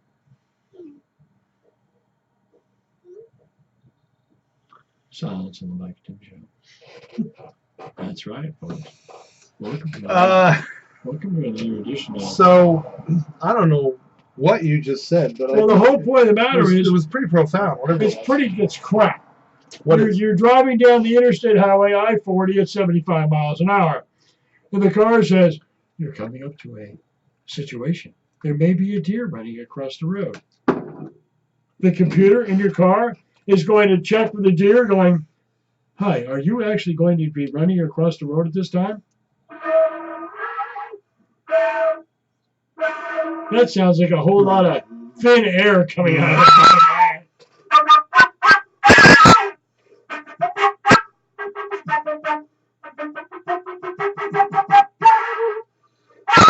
See, I think that's a little better than before. Oh, yes, I agree. What do you think? Call our 1-900 number right now. It's only $1 to vote for Does It Sound Like Shit? His or slightly playing has increased significantly as opposed to the last two times due to the amount of alcohol stimulation in his mind. If you call right now or within the next couple minutes, because who knows? Maybe you're sitting on the toilet watching this right now. You can't call right now. Actually, if you call soon, you'll get, just for voting, will get one of these McDonald's ketchup sticks. And if it's really good, hang on, we'll get you a Burger King and a Burger Chef one. And also, you will win this transparent, see-through guitar pick. All right. Wow. Wow is right. Yeah. This is like I don't know, like $1 value, $2 value. No charge. No charge to win it, but it's and going to cost you some serious cash to get in mail. Extra bonus. Yes, extra bonus. Will be this cap of this bottle of this beer. Yeah. If you want the entire bottle, that's going to cost extra. Yeah. You can understand. You're right. That's right. So anyway, where the hell are we at? Well, where we're at now is we're going to go to the Smoking Gun website. I like this. Man has sex with stuffed animals at Target. Tim, we haven't gotten that far down the page yet. What is he doing out there? You prematurely ejaculated that particular item that we were going to talk about. So here we have this story about Matthew McConaughey's nude bongo bust. Who fucking cares? And apparently, there he is. See, he's got a mugshot. He's looking good. 20 years ago today, Tim, Texas cops responded to a 2:30 a.m. noise complaint and discovered an intoxicated and naked Matthew McConaughey dancing and playing bongo drums while music blared and pot smoke hung in the air at his rented Austin residence. Well, he was inside, apparently, his own residence. So, I mean, I suppose if he wanted to dance around naked, that's his business. However, anyway, continuing, McConaughey, it's a week shy of his 30th birthday, was partying with a fellow dazed and confused actor, Cole Hauser, when police arrived at the modest Meadowbrook Drive residence, according to an arrest affidavit. Upon approaching an open side door, an officer noted that I could see a nude white male dancing and playing bongo drums. Well, of course, first of all, everyone knows that if you... Oh, hang on. Oh. I have to take a sip. Yeah. Excuse me a moment. Notice how we're barely sticking up there? Yeah. That's so our viewers, we care about our viewers, can see this. Because a lot of people, Howard Stern wouldn't do this. He'd be filling the whole screen up. Right. You'd have to rely on his rendition, his reading you, telling you what he wanted to tell you about this page. But what we have done here, what Tim and I have done, is reduced. Tim and I have done well, damn it. What we've done is put this up on the page so the folks can see it. Yeah. So, when McConaughey is, of course, a Texas native who attended the University of Texas, he knew they would not hear me if I hollered or hollered. The music was so loud, the cop said, that he knew they would not hear me if I knocked or hollered, so the patrolman settled on aiming his flashlight into the home in an attempt to catch the attention of the two individuals, one being Matthew McConaughey. And when the approach failed, the cops entered the residence where quickly spotted by McConaughey, who turned off the radio and began yelling, "You can't be in here! Get the fuck out of the house! Why are you here?" Hauser chimed on in with similar sentiments. It might be possible that I've had, enough alcohol to. You know what? We got to come back to this in just a moment. Don't go away, folks. If you're watching, of course you're watching. Why would you want to tune out after going through the really boring opening?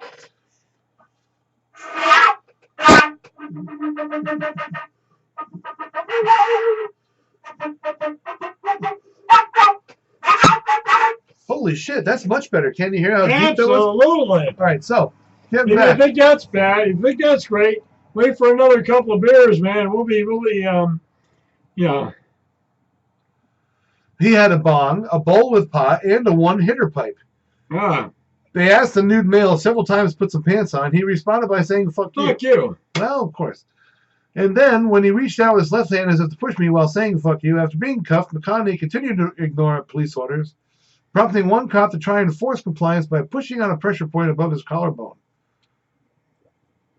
He faced the possession of drug paraphernalia charge, and the cop wrapped a long-sleeved shirt around his waist to cover him. "This is bullshit," he yelled. "Fuck you." He was stuffed in the car, but not before a cop had to take him by the hair. The criminal case was eventually reduced to noise ordinance violation, for which the star paid a small fine. He today lives in an Austin estate with his wife and their 3 children. Their 9-acre Hillbilly Lane property is 10 miles from the 1929 square-foot home where his nude bongo performance occurred. Oddly, The latter property has yet to be listed in the National Register of Historic Places. So let's talk about this person here who had sex with a stuffed animal. Now, this is really pretty queer. Now, first of all, how can you have sex with a stuffed animal? What he was really doing was shoving his dick inside a stuffed animal. The stuffed animal was not a participant in this action. Yeah, right. Not being actually alive. Right. And it was not a willing participant. And to top it up, was this in a Walmart by chance? So here we have, we'll find out in a second. A Florida man yesterday sexually assaulted a pair of large stuffed animal toys inside a Target. Inside a Target store. Oh, a Target store. You know what? Target running dumb. Cody Christopher Meter, 20, who entered the retailer around 2 p.m. Tuesday, he approached a display of merchandise featuring characters from Disney's film Frozen. So apparently he's got a thing for the Disney characters. He's really into it. I mean, I can understand. He might be in the Mickey. They're kind of cute. Well, he might be in the Mickey, but he's in the Frozen characters. Anyways, then he selected a large Olaf stuffed animal and proceeded to place it on the floor of the Target. He then began to dry hump the cinematic snowman until he ejaculated onto the merchandise. Oh, you know what the deal is there? They can't sell that now. Well, no, not without some kind of processing. Oh, they can put a reduced sign up. Ejaculated snowman. First come, first served, take it free. So anyway, Meter returned to the soiled Olaf, back to the display, before entering the toy department, where he selected a large unicorn stuffed animal and began to dry hump this item. Oh, wow. This guy's got lots of sperm. First of all, well, he's got a lot of stamina here. Oh, yeah. This guy, I mean, look at this guy. He blew his load all over a Disney character, and then wasn't long before he got a unicorn. Now, a unicorn, kind of sexy, I guess. Yeah, I don't know. Especially the fact that he's in a public place. It doesn't seem like he was using the unicorn for anything. Using the horn. Yeah. So we don't know what this guy's deal is. Look at this haunting face, though. Hi, I'm an ejaculator. The stuffed item here was removed from the store and destroyed. How depressing. You'd think they would have allowed him to take it home with him. So he selected the large unicorn stuffed animal and began to dry hump that item. After consorting with the stuffed animals, Meter, who lives in St. Petersburg... Oh, he's still in the store. When apparently when he's not in some kind of hospital for folks who ain't all there, he was detained while inside the store, and after being read his rights, he reportedly admitted to doing stupid stuff and admitted that he had nutted on the Olaf stuffed animal. He nutted on it. The stuffed items, cops say, were removed from the store floor. What happened to them? And destroyed. Oh, how depressing. Just think about it this way. The retail situation, you've got a stuffed Olaf.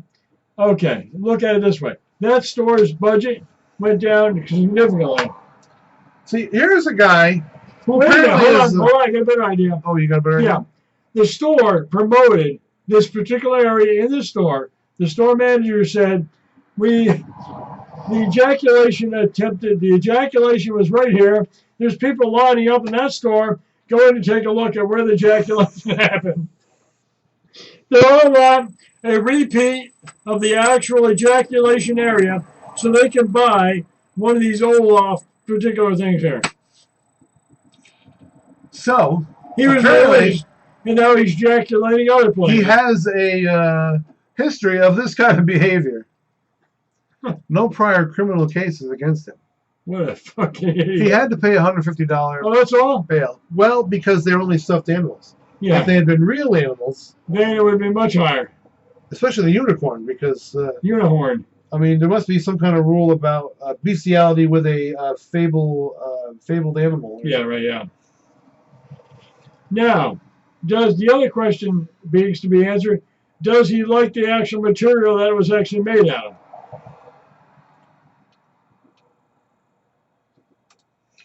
I don't know.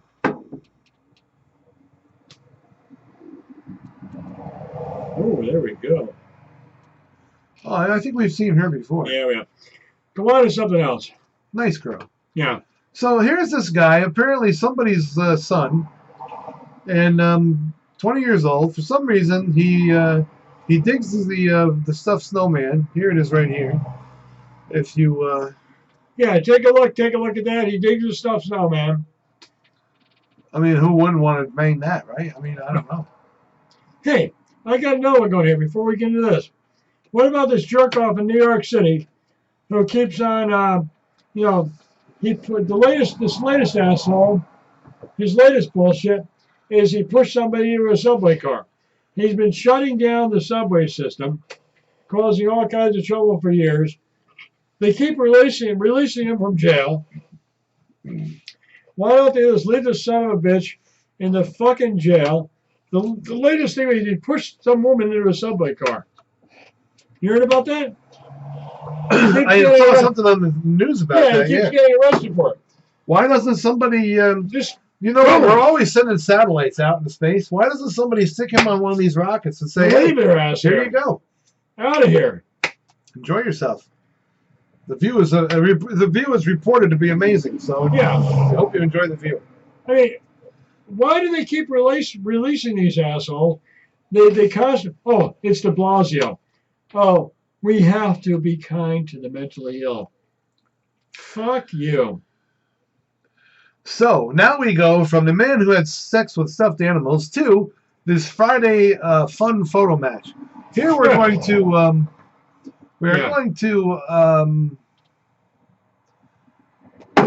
line up some. We're going to try to match up some evildoers, some alleged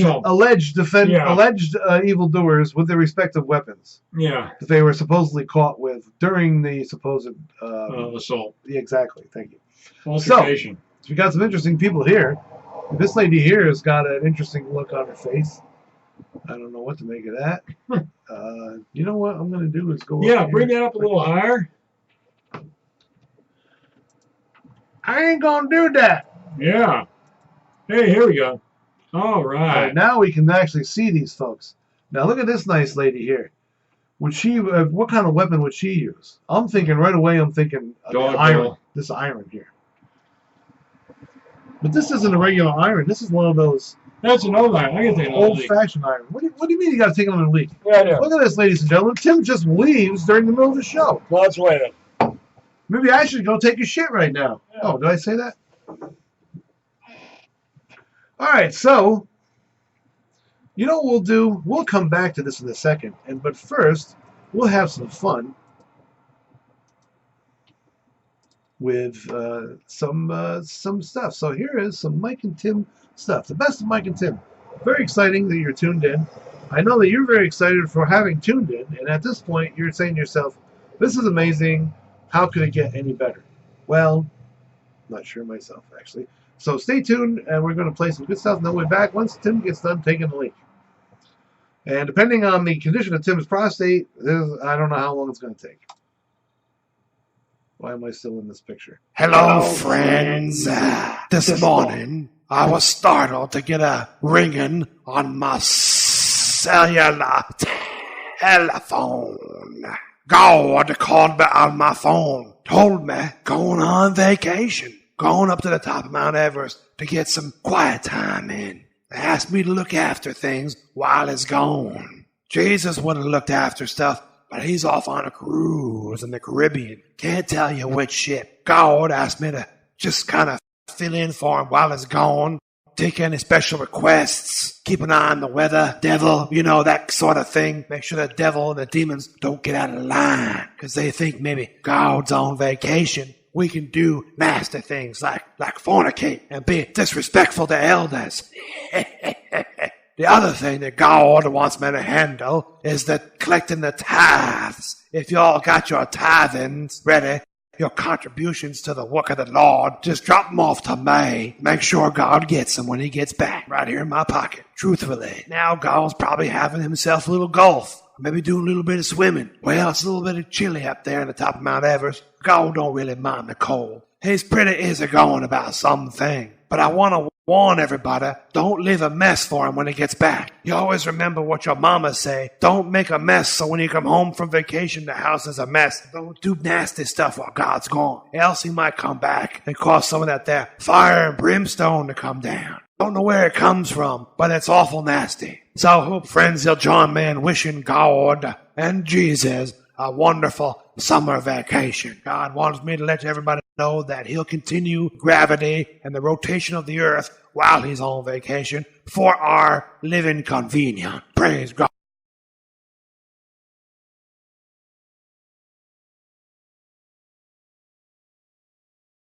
You know, we've been having a very big special on moist towelette. Okay. So we have a very big supply of moist towelettes come in one day. Instead of medicines and surgical gloves and whatnot, instead of autoclaves, I mean, it's not really necessary, you know, to sterilize this all the time. Really, you don't have that many germs in a clean room, you know. We keep the rooms very clean. We've just got a new shipment of moist towelettes in. Okay. And this shipment is very good, you see. It is lemon-scented moist towelettes. Oh, very We have an almost infinite supply of lemon-scented moist towelettes. So if you have, if you fall down maybe 5 or 6 flights of stairs, or if you have crushed your skull, perhaps if you are in a coma, gastric, you know, or perhaps some rectal problem with the rectum or the prostate, come down to Fred's Medical Center and you will receive a lemon-scented moist towelette. What a deal. What a deal. Not only good for washing your hands, but also for cleaning your face, you know, after eating. What a combination. What a You know, it's combination. pretty good. And if you are not feeling well, a lemon-scented moist towelette will always make you feel better. Oh, your clean face and clean body is always preferred.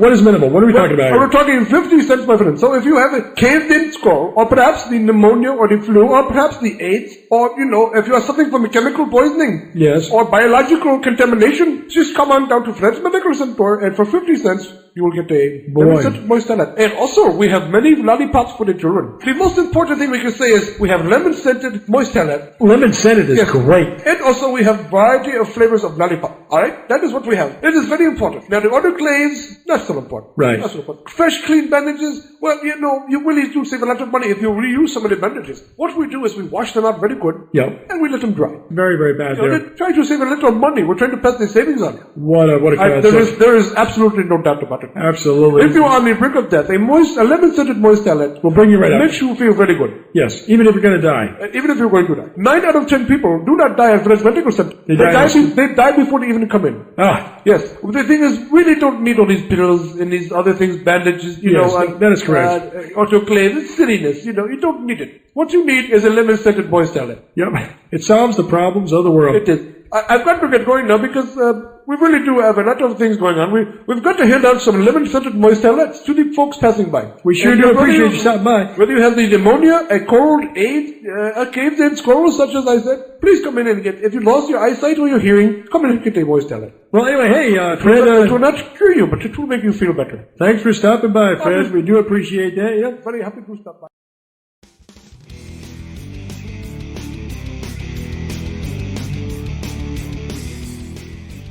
Let's talk about the top 5 most awful pieces of artwork. Yeah, good. All right. If you could call them artwork. If you can call them artwork. Now, here we go. Now, this is from a couple web pages, but I'm going to give them my own numbers because I don't necessarily agree with the order they have here, but they do have some points. Right. Now, this is good. Here is New York City Garbage Cube. It's an acrylic cube Yeah. filled with trash from the Big Apple. Oh, Christ. They are considered modern pieces of art, and they sell for $50 to $100. Yeah, but what would happen? So you got one, so you order. Let's order one of these. Just for the hell of it, we'll fake order one of them, and then we'll see what they're filled with. Can you imagine the disgusting garbage that's in one of these things? What if it's some crap? You know, what is it? Some crap, some disgusting shit that's scraped up from the city of New York called artwork.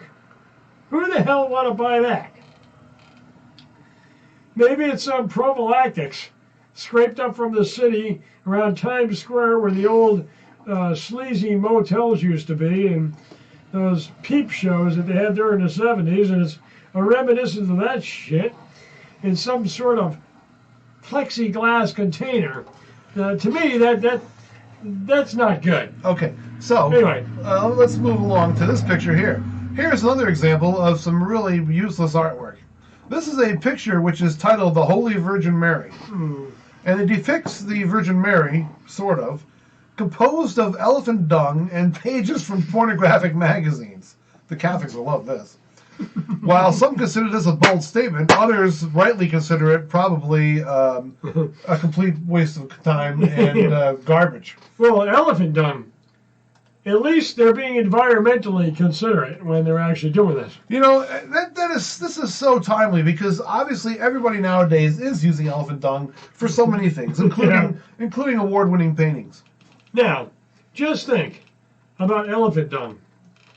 What would happen if Starbucks started using elephant dung in some of their coffees? You go into Starbucks and go, "Hi, I'd like some elephant dung, please.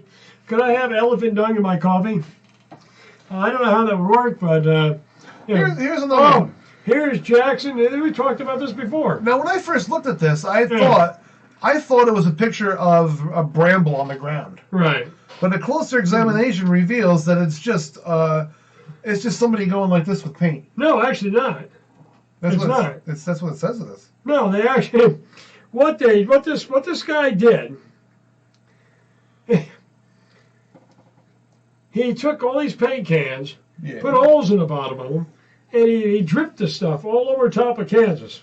It's a drip painting. Yeah, it's a drip painting. That's his idea, and this shit sold for millions. $140 million this shit sold for. Yep. Hardworking people are out there digging ditches, directing traffic, whatever. And this guy lets paint drip on a canvas, and somehow it sells for all this stuff. $140 million. The deal is he's dead. He got killed in a car accident. He's driving along Island at excessive speed, and he killed a bunch of people along with himself. Therefore, all of his paintings are all special now. Now, here's a Van Gogh. Yeah. And this guy here doesn't like Van Gogh, but I think, you know what? This is a lot better than the last one. We call this a drip painting. All right, folks, let me explain here. Yeah. Painting or drip. Not painting. Picture. Not picture. Okay.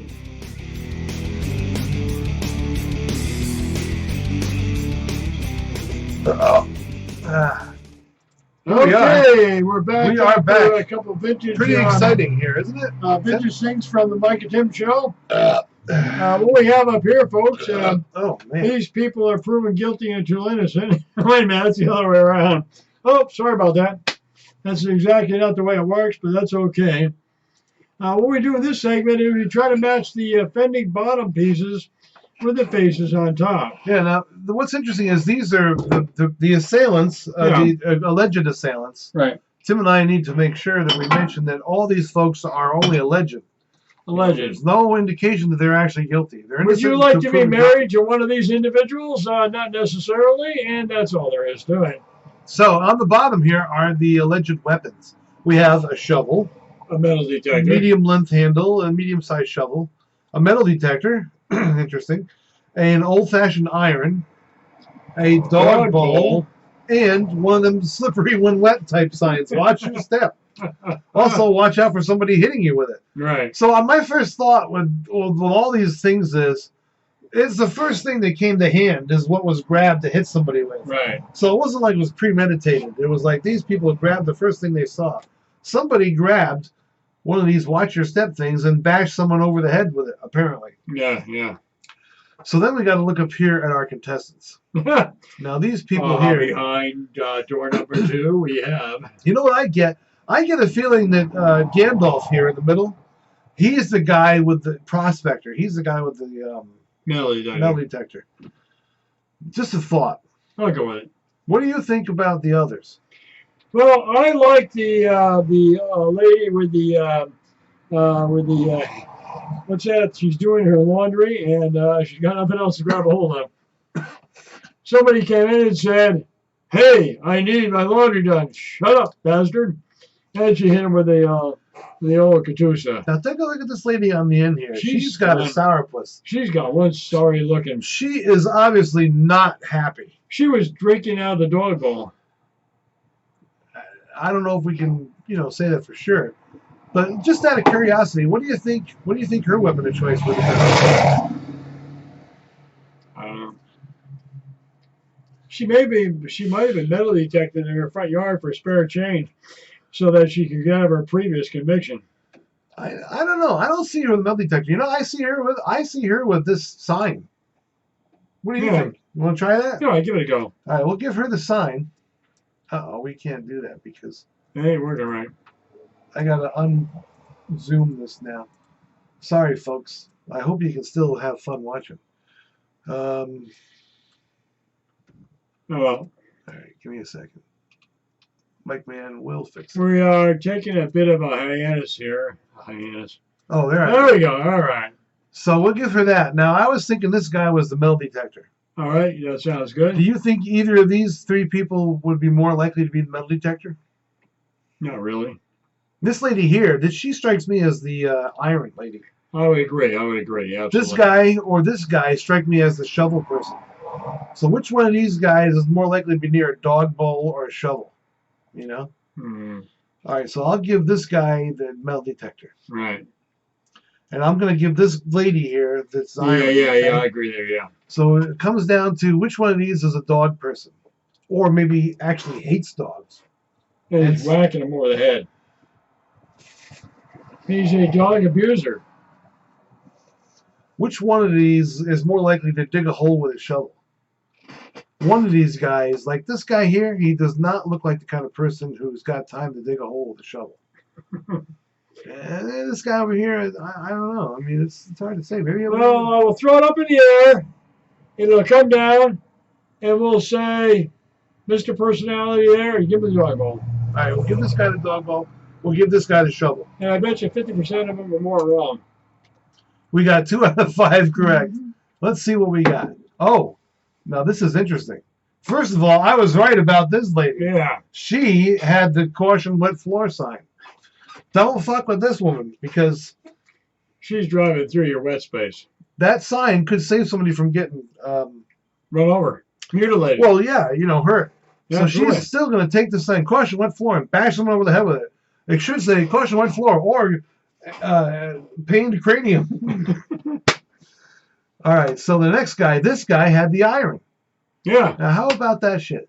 This guy had the iron. Maybe he went into an antique store, was pissed off at the price of stuff, picked up an iron, and bashed the guy over the head with it. That's the thing. It would be nice if we got the backstory. The backstory what led up to the circumstances. And I mean, they can't give you that ahead of time, but afterwards, at least give us the. It would really be cool if we could get the arrest warrants, the arresting officer's testimony in regards to the actual individuals. Exactly. Now look at this. This guy here. I know what happened to him. This guy had the dog bowl. No, he was drinking out of the dog bowl. Somebody came by and said, "Mr. Wolf, please get out of the dog bowl. My dog's thirsty." You seem convinced that someone was drinking out of that dog bowl. Absolutely. Yeah. No, it doesn't say. Wolfie it just says he attacked someone. Yeah. With a dog bowl. Now this guy, we got this guy right too. He was digging a ditch. He looked like the guy who would hit somebody with a shovel. He was digging digging a ditch or some such. Maybe he was digging a grave. Yeah. Exactly. Who knows what she was doing? Maybe she had just got done mopping the floor. Now this lady on the end, she had the metal detector.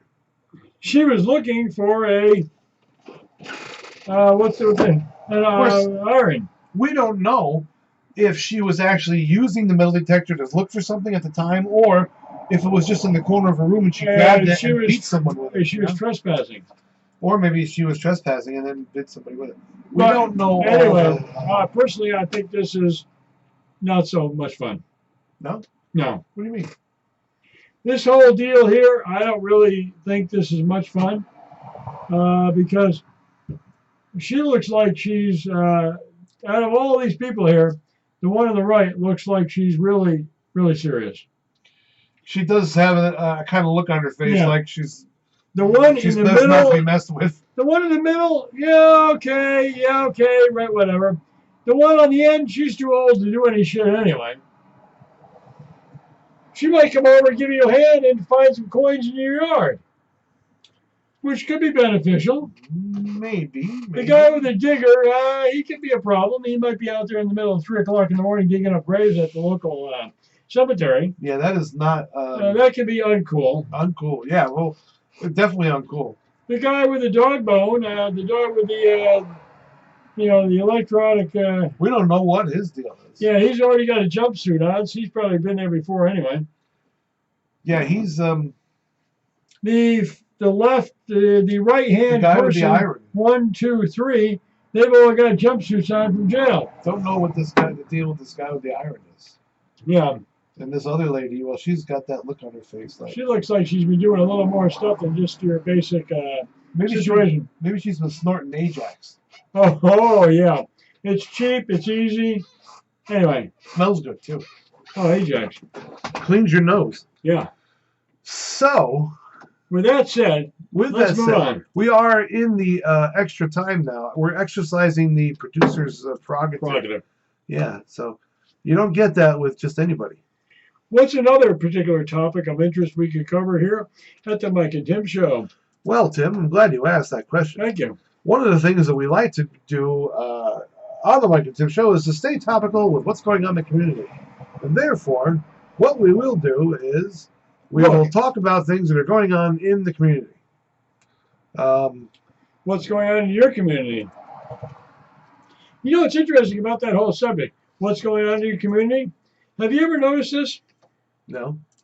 The lack of people in your community means that not as much is going on. Say, for instance, you live in a community with 100 people in there. All right? Just check this out. Say 25 to 100. At 25 to 100, everybody knows everybody else's business. So if Joe in that community is an alcoholic, another guy's shooting up, and 2 or 3 other people are divorced, everybody knows about it, and that's fine. But what happens if there's 1,000 people in that community? Then all of a sudden, you don't know about that people. But back in the 100 people community, everybody's related. John Gardner, shocking expose of the shocking expose of John Gardner. On the bandwagon, trying to quit? Hey, what did you say that for? That's rude. Tough shit. What? I'm not fucked up. Ladies and gentlemen, here we are at the Mike and Tim Show with Victory, Twisted Monkey. Tim is let me continue. Tim is too drunk to really carry on. Let me continue on with my rant here. But I have to. I'm gonna pretend that I don't notice. Good. Here's the deal. So I reiterate my conversation before. Why don't you reiterate? Good. Thank you. Please reiterate, Tim. You got a community, 100 people live in it. Everybody knows everybody. They're all related. And Joe in the community is a simpleton. He drinks all the time. He gets stoned out of his mind. Fucking Joe. He's a fucking useless individual, but everybody knows it's okay. Bastard. But all of a sudden, there's 1,000 people in the community. Nobody knows all of a sudden. And what happens is, then the sheriff comes by, and he arrests 15. Hey, Sheriff. He arrests about 15 or 20 people, but everybody knows about it. Then you have a community where there's 5,000 people. Then all of a sudden, 75% of those people, nobody knows anymore. Tim. Then there's 10,000 people. Tim, let me just. Then, all right, you got a city. Then all this political bullshit comes in. Everybody doesn't know everybody. And all of a sudden, you've got a major problem on your hands. And politics and all this other bullshit. Anyway, so much for my political commentary of the evening. Oh, the Drudge Report. So here we are again. Here we are with our news flash. News, look at the news. And, okay, we're done looking at the news. Okay, now, that's good. On to something else. On to something else. So here we are with this particular beer, Twisted Monkey by Victory Ale. Hey, have you ever experienced a really greasy fart? Now, why would you interrupt a beer bit? Because if you drink enough of these, you're going to have a greasy fart later on. How do you know? I've experienced that. You have? How do you know so much about farts, Tim? Hey, they call me the Fartomatic. So anyway, there was this there was this thing on the news about this guy who did this stuff, and then some other people said stuff about it. So I want to comment on that. And I think what I think is that those who said what they said should not have said what they said, and the thoughts that they expostulated on were not in agreement with most people's probably thoughts. Right. Therefore, the expostulation was quite unethical. Just my opinion. And therefore, you know what, Mike? Therefore, you know about that? What happened? What happened? They didn't realize the expostulation was going to affect so many expostulators, and later on, the expostulators got back to the original intenders, and then eventually they crossed the border and they become expostulations. Why do they do these things? I don't know, because the expostulators at the time had trouble with the expostulation. Therefore, they got other expostulations involved. These expostulations didn't agree, and those expostulations were expostulatous. Therefore, so anyway, can that you look sounds up really good. Can you actually look up the definition of expostulation? No, I can't. Tim, damn it, Tim. Well, you're going to have to look up expostulation. When's the last time you had a expostulation? I don't know. It's one of those things where you have to think about it and you go, geez, I don't know. Why? You're right to make a point of that, Tim, because I don't know the last time I've had a expostulation. But here we are to talk about the stocks. Oh, good. Now, this is important because a lot of our viewers are like wealthy people and shit. And obviously you're not. what have I done? Shit. Oh, shit. The stock report of Mike and Tim Show. So we got the stock report. This is important, Tim, because a lot of folks are in the stock market. In the stock market. And now we're over on the right side. Right. So anyway, let's take a look at research. Let's click on this tab called Market Moves. Aha! Ooh. A company called NOK. That's probably North Korean something or other. Oh, Nokia. Oh, no, Nokia, yeah. It's Korean. Korea something or other. Yeah, it's Korean. I mean, Yeah. I was half right. Yeah. So anyway, their quotes are delayed. Let me just announce that quotes are delayed at least 15 minutes. So Nokia is at 3.78, Tim. The bid is 3.77 times 0, and the ask is 3.79. As of 6:30 p.m., 10/25/19, that's yesterday, I think, the quotes are delayed at least 15 minutes. Did I mention that the quotes are delayed at least 15 minutes? Yes, It's very important. Yeah. Now, the 252, let's go down here to the 52, whoops, wait a minute, where'd that go? To the 52-week range, and we notice that on the 52-week range, we're reading at 3.75. It's down the shitter. Now, the P&E is 0. The P&E? Yes. Do you know what P&E is? No. I'm not sure either. Profit and something. Profits and earnings? I don't know. Profits and earnings, yes. So this is what it's like when you're looking at one of these pages and you have almost absolutely no idea whatsoever. What the hell it is. What are you reading? Now, of course, if you have stock in this, no. Now, okay. Here's a little graph that we can look at and go, interesting. Notice the high points here, Tim. See this? Yeah. This was on January 29th of 2019. Apparently, it's too late to get in on the deal because it's over. You're fucking screwed. And now, on October 21st or whatever, 25, it's kind of plateaued at this particular level that you can see. Yeah. Now, Tim and I want to give our stock stock advice on this. So, looking at the electronic industry here, in the tension in the region, do we see an increase or decrease in this particular stock? I think we want to sell. I'm going to click on trade and see what happens. All right. This is exciting. I have stock in this company. Make my first trade. You know that? Like nothing happened. What the hell? Well, that's because the stock is stagnant. Let's go to the hypothetical trade. Log in. Username. Oh, we don't have that. See that? This is how they shut their little man out. Yeah. This little guy. This is not right, Tim. Go back. Let's go back. And now we're going to go to news and insights. No, stock screeners. This is exciting. Preferred securities. Do you know what that means? It means securities that are preferred, probably, right? What a concept. You know, we're not stupid. We know this shit. Yeah. Simplify finding ETFs. Here's the interesting thing, because probably a lot of folks, you probably have people that work on the Appalachian Trail or whatever come to you and say, hey, Right. by the way, do you know how to simplify finding ETFs?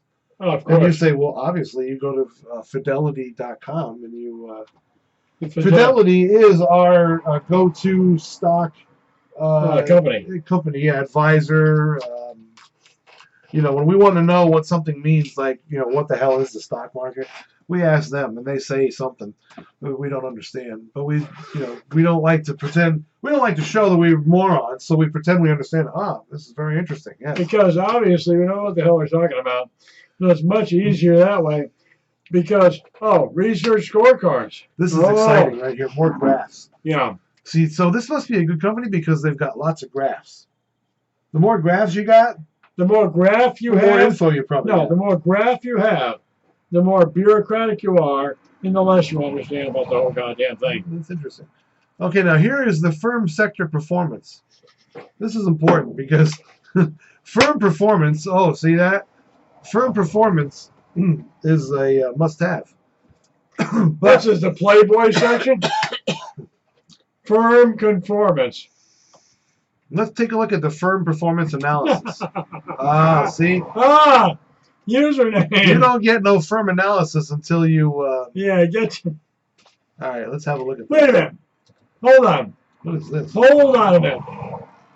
Here's a lot of charts and numbers, Tim. Let me roll by these and comment thoughtfully on them. Firm, wait a minute. Firm conformance, firm performance, it dictates to me some sort of other connotation. That sounds like one of these, your dick's falling off and you must get some sort of firm conformance. That is interesting that you would say that. Wait, check this out. Have you ever seen these ads on WABC? Hi, not being very good at home. Is the bedroom performance not up to snuff? What you need is this stuff. This particular shit. Yeah. This shit that we're peddling. Right. Take this for the next 6 months. Pay us a lot of money, and your dick will be up to par. Boo! Yay! And then they always have the testimonials. Hi, my name is John Silvers, and years ago, my wife was not satisfied with me. Now, after taking Centrium Silver and whatever the hell else this crap is going, when we're there on our European vacation, I cur her toes all the time. What a crock of shit! We'll be right back after these station identifications. Try no piss fly strips. It's got a cellular telephone. Expose on John Gardner. Shocking expose of the shocking expose of John Gardner. On the bandwagon? Trying to quit? Listen up, alcoholics. Try the new brew from Rock Gut Breweries. It's the beer you can't say no to. We know you're trying to stop. We don't care. Try our beer. That's why we're here. Brought to you by Rock Cut Breweries Incorporated, official beverage of Alcoholics Anonymous. Available at fine Mojo Marts everywhere. Drink some today. Support the Girl Scouts, little girl. Now, Neil, when you've got this brand new amazing frying pan on your stove, you can... Tonight on Book Notes, John James Brown's new book, Bird Watching. Ways of autoeroticism I never have. Your magazine, isn't it like some sort of soliloquy for orgasm? No, Ted, no. Tired of getting caught scratching your pubes in public? Useless Products presents the new Scrotum Scratcher. The Scrotum Scratcher is a powerful solid-state device which attaches to your scrotum with adhesive straps. Inside the Scrotum Scratcher are thousands of tiny blades spinning at near the speed of light. Don't be fooled by imitation ball scratchers. Only the Scrotum Scratcher features patented laser targeting technology to ensure the high-speed rotating blades do not injure your penis. Scrotum Scratcher is guaranteed to service every part of your scrotum while causing no unnecessary bleeding. Fully adjustable and fully guaranteed. It's the Scrotum Scratcher from Useless Products. Own one today for only $14.95. Call now. 1-800-ITCHY-DICK. That's 1-800-ITCHY-DICK. Operators are standing. Right, son. You can't go on vacation because you told a lie. You'll have to. Then you're gonna be filthy, stinking rich. Sounds good to me. Hi, having trouble with the smell in yours? Here we have the silver pterodactyl. My name is Dr. Leaky. We're taking a deep, satisfying bowel movement, only to discover that it was some sort of creature crawling out of your ass.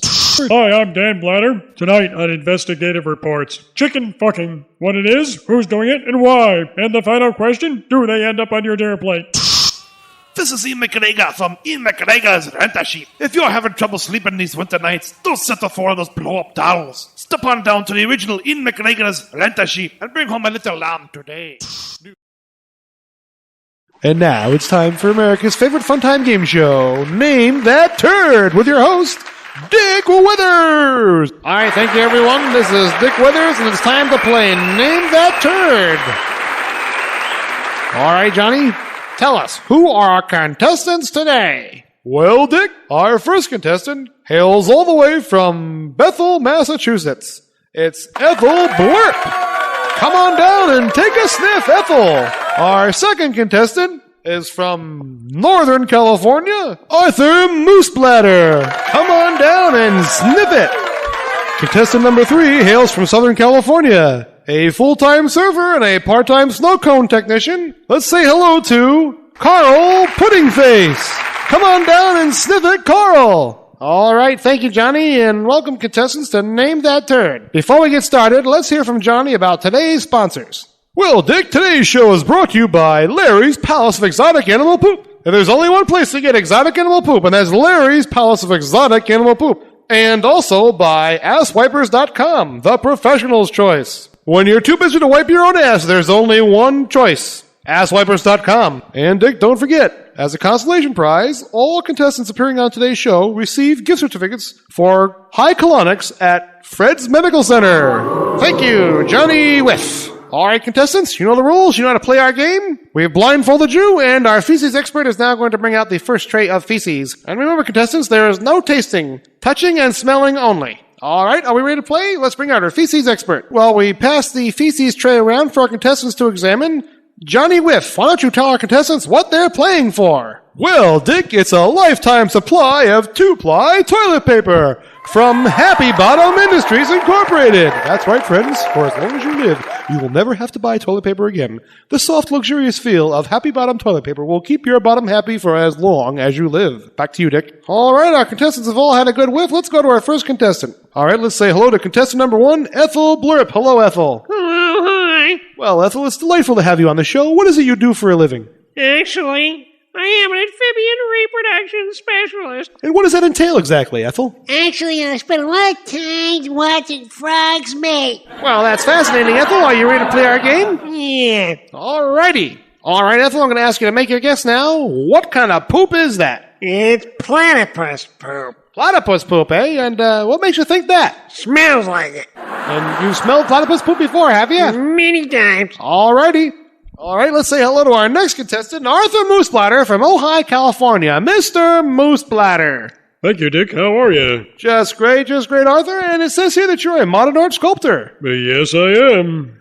So that's the thing they do with the bits of twisted metal. It certainly is. What are those bits of twisted metal supposed to be, anyway? They're just bits of twisted metal. That's what it is. All right, now, Mr. Moosebladder, have you had a chance to sniff these turds? Yes, I have. I've gone through the complete list here. And do you have a guess? My guess is African elephant. African elephant poop, eh? Absolutely. All right, Arthur. All right, let's move on to contestant number 3, Carl Puddingface from Southern California. Welcome to the show, Carl. Hey, dude. Wow, man. Well, Carl, it says here that you're a full-time surfer. What do you do when you're not surfing? Oh, man, I work at the Whoopsie Doodle Snow Cone Shop, man. I make snow cones. All right, Carl. Man. All right, that sounds interesting. And do you have a guess? Yeah, I've surveyed all the poop, man. And I think it's California bovine rat, man. That's it, yeah. California bovine rat, man. That's what it is. All right, all the contestant guesses are in, and let's have our feces expert in to reveal the identity of the feces. Here is Dr. Salim Rushbaugh from the Los Angeles County Zoo. Dr. Rushbaugh. Thank you, Dick Withers. It is a very pleasure to be here. What we have here is, from the Los Angeles County Zoo, we have certified organic monkey poop. Well, there you have it, folks, monkey poop. Well, contestants, that was a tough one, but nobody won this round. Folks, we'll be right back after this word from our sponsor for round 2.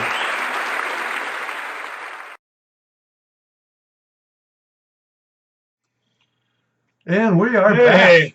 back. It is the Mike and Tim Show. We're Hey, here with here we our go. extended producers option. Extended Because producers option. due to the fact that we haven't done the show for like at least 6 months, so therefore we have extended the show hours. We're having a great time. We hope you are.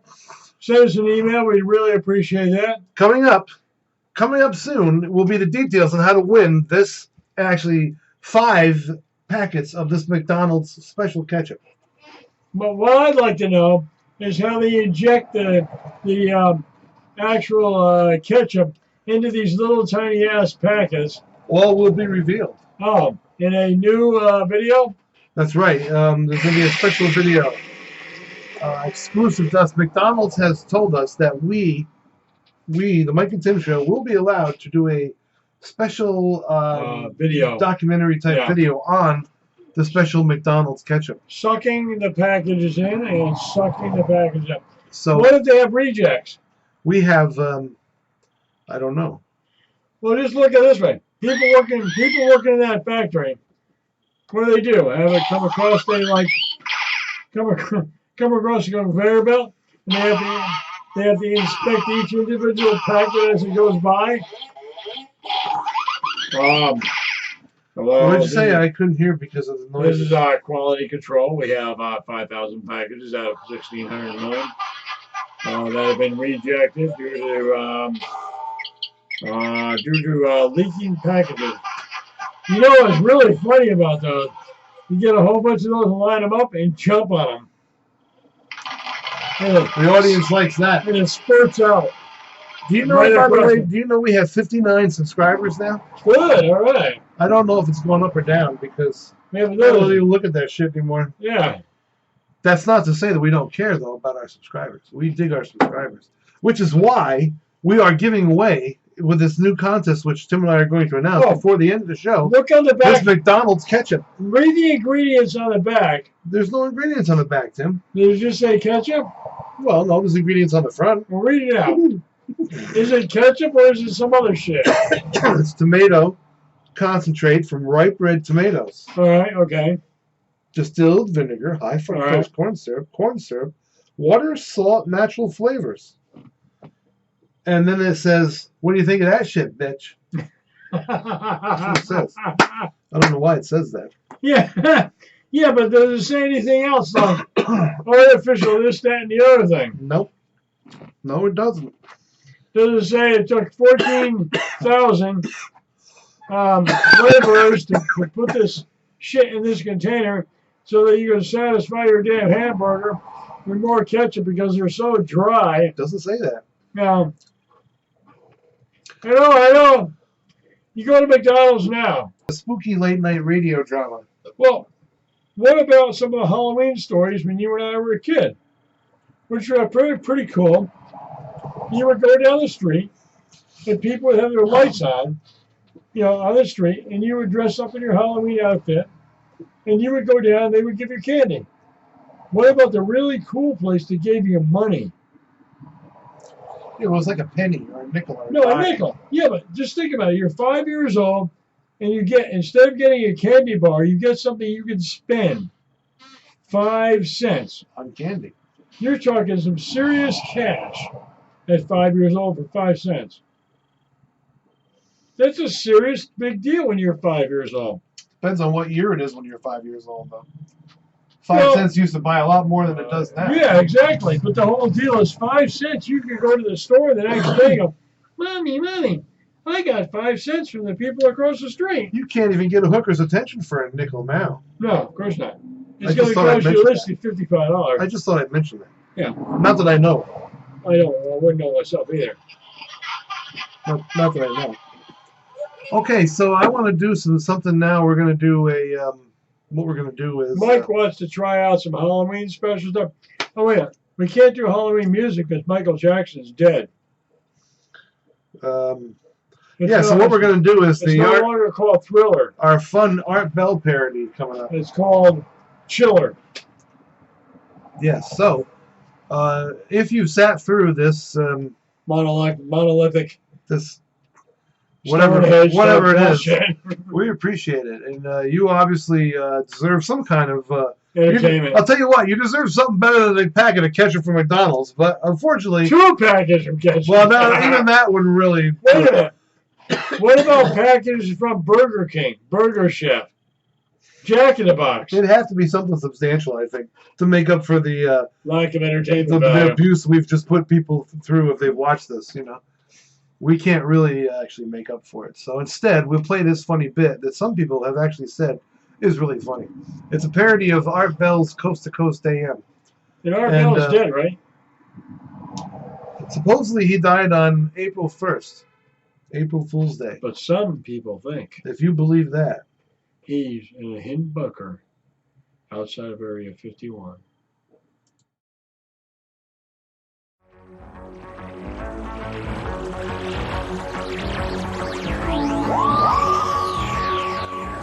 All right, folks. Bart Tell here overnight.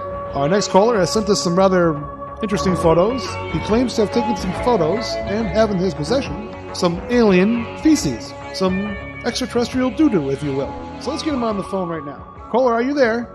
Yeah, how y'all doing? Very well, sir. Did you want to say your name on the air? Nah, I better just say my name is Lance. Okay, Lance, and where are you calling from, Lance? Well, I better just say I'm calling from the Southwest, because I don't want them to trace me. All right. Lance, can you tell us how you stumbled upon this item? Well, I was out with my dog the other day, and I seen him sniffing at something in the bushes. You know how them dogs do. Uh-huh. And I seen him messing around in this here doo-doo. And I said to myself, that don't look like no doo-doo I ever seen. Bart, I want to tell you, I stepped in just about any kind of animal poop there is, Bart. In my day, I've been on safaris in Africa. I stepped in rhinoceros poop. I've stepped in tiger dung. I have stepped in elephant poop. I've seen it all, and this doesn't look like anything I've ever seen. Well, you have sent us a picture here, but just for folks at home, maybe you'd like to describe it. It's kind of reddish, and they're like little round marbles, and it looks like little chopped up bits of something in there. I think that's probably what they eat. What makes you think this is alien? Well, like I said, I never seen nothing like this before, and I think what we got here is some genuine extraterrestrial feces. My own theory. Now, I'm not an expert. My own theory is it's probably from Arcturus, judging from the the size of the marbles and the consistency. When you squeeze them between your fingers, basically what you find is that it's actually very spongy inside. Probably what they eat, some kind of sponge stuff they eat. Okay, would you mind if we took some calls on this? No, don't mind. Okay, great, because I'm sure that a lot of folks are going to have questions about this amazing find. Okay, and the lines are lining up. Let's go east of the Rockies. Caller, you're on the air. What's your name and where are you calling from? Hey, my name's Bill, and I'm from southern Florida. Okay, Bill, do you have a question for our guest? I certainly do. Hi, Bill. Hey, hi, how are you? Just fine. Hey, I've seen this all the time. They're all over my yard. I believe the entire theory. Absolutely no question about it. See, Bart, it's not just me. Everybody's having this same kind of thing. Now, caller, is it true? Now, what you say is you find them in your yard all the time. Absolutely. And you have no pet? No pets whatsoever. I live in an apartment complex. Now, caller, do they allow pets at the apartment complex? Yes, a matter of fact, they do. Well, is it possible, caller, that maybe this feces is being left by some of your neighbor's pets? Absolutely no way. None whatsoever. I don't believe it. Well, there you go, Bart. Thank you. Thanks for the call, sir. All right, let's take another call from west of the Rockies. Here we go. Caller, you're on the air. What's your name and where are you calling from? I live on Main Street. All right, caller. And what state would that be in? New Jersey. All right, caller. And what's your question? I don't know. I don't know if I have a question. All right, caller. Thank you for calling. And next call coming in. All right, caller, you're on the air. Tell us your name and where you're from. This is Frankie from the local science club here in Germantown. All right, Frankie, and do you have a question for our guest? Can you tell me what it smells like? Well, it doesn't smell very good. It smells pretty nasty. I tell you that. I would submit then that this poop cannot be from Arcturus because it is well known Arcturian poop always smells like peaches. Well, I hadn't heard that one, Bart. All right, sir. Thank you for your call. Okay, first-time caller line. Caller, you're on the air. Tell us your name and where you're from. Hi, my name's George. I live up in Alaska, and I got a question for your guy on the phone there. What do they taste like? Well, I ain't actually tasted them, Bart. I didn't think that'd be healthy considering they're from another planet. Oh, I wouldn't think so. Caller, we're just going to have to give you a big no on that one. Well, some kind of poop tastes pretty good. All right, caller. Thank you for calling. Okay, east of the Rockies. Caller, what's your name and where are you calling from? This is the devil's work and you're all gonna die. I'm telling you people now, you're gonna die. That is demon poop. Don't touch that demon poop. That is the word of the Lord. Touch not the demon poop. That is what it says in the Bible. Caller. We lost that caller. Let's try again. Oh boy, that guy wasn't sound like he wasn't screwed on too good there, Bart. Okay, west of the Rockies. Caller, you're on the air. Tell us your name and where you're calling from. Yeah, this is Dan. You know, I'm not easily fooled. I was in NAM. I know what's going on. It's a big cover-up. The aliens are giving us modern technology, the microchip, the microwave oven, SpongeBob SquarePants, all these new things they're giving us in exchange for using this planet as one big dumping ground. And your guest tonight proves it. This is just the beginning. They're dumping it in our oceans. What do you think they're doing over these bodies of water all the time? They're dumping their disgusting refuse, alien waste in our bodies of water. It's in our drinking water. Everyone knows it's true. Pretty soon, we're going to be walking around with it in our hair. It's disgusting. It's raining down from the rain. What do you think this acid rain is? It's this alien urine. That's what it is. Well, that's all the time we have for callers tonight. Thank you for calling, ladies and gentlemen. Lance, thank you for bringing your alien poop exhibit on. And what do you plan to do with the feces? I'm gonna put it up on the mantle in my above my fireplace.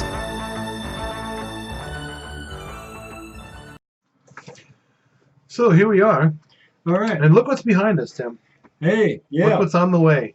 Actually, when you think about it, it makes a lot of sense because Thanksgiving's coming up pretty soon. Yeah, it's a month till Thanksgiving, 2 months till Christmas. Yeah. And then springtime will be on the horizon. Hey Siri, how many days until spring? Sorry, I can't do that. Hey Siri, how many days until March 21st? It's 147 days until then. 147 days. Siri's got the answer. So here's what I find really interesting about this whole series thing. And also what I find really interesting about the internet. Now you read a book and you say, oh, that must be true. It's not necessarily true and it's not necessarily the internet. But a lot of the younger people I work with, they'll look it up, they look up stuff on the internet and say, well, it's on the internet. So obviously it's true. Well, if you're so dumb and stupid to assume that things on the internet are fact without backing it up, then you're just as gullible as the crap on the internet. Hey Siri, do you know what the hell is wrong with Tim? Oh, not again.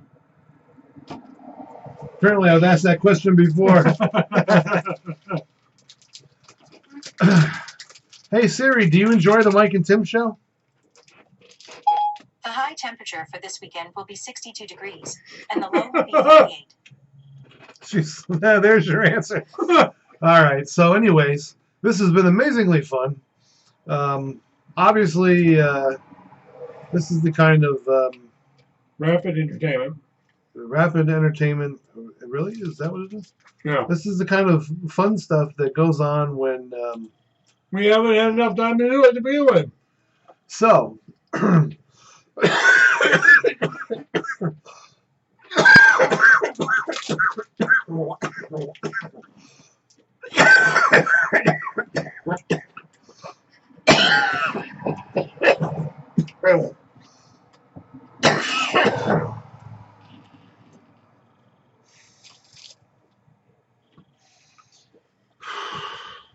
Jesus Christ, what the hell happened to you? Where? When? I had to go to the Bahamas for a second. Oh, how long was it? You know what? It's really nice in the Bahamas right now. Was that the Beach Boys? Beach Boys? No. All right, so thanks for tuning in and stuff. And thanks to Victory Ale for allowing us to buy some of their beer. Hold on. It was very good. Wait. And thanks to Stella Artois, wherever she is. I don't even know anybody named Stella. You know anybody named Stella? Stella Artois. Yeah, hold on. Before we get out of here, it says on here, made since 1366. That's before the 1066. That's quite a few years. Yeah. It is, yeah. No, it's after 1066. The Battle of Hastings. Oh, good. Okay, so thanks for tuning in. And, well, I guess We'll that's try it. to do this again real soon and have some other interesting commentary. But you caught it live tonight. Wasn't that exciting of you? Good move. Good move on their part, right?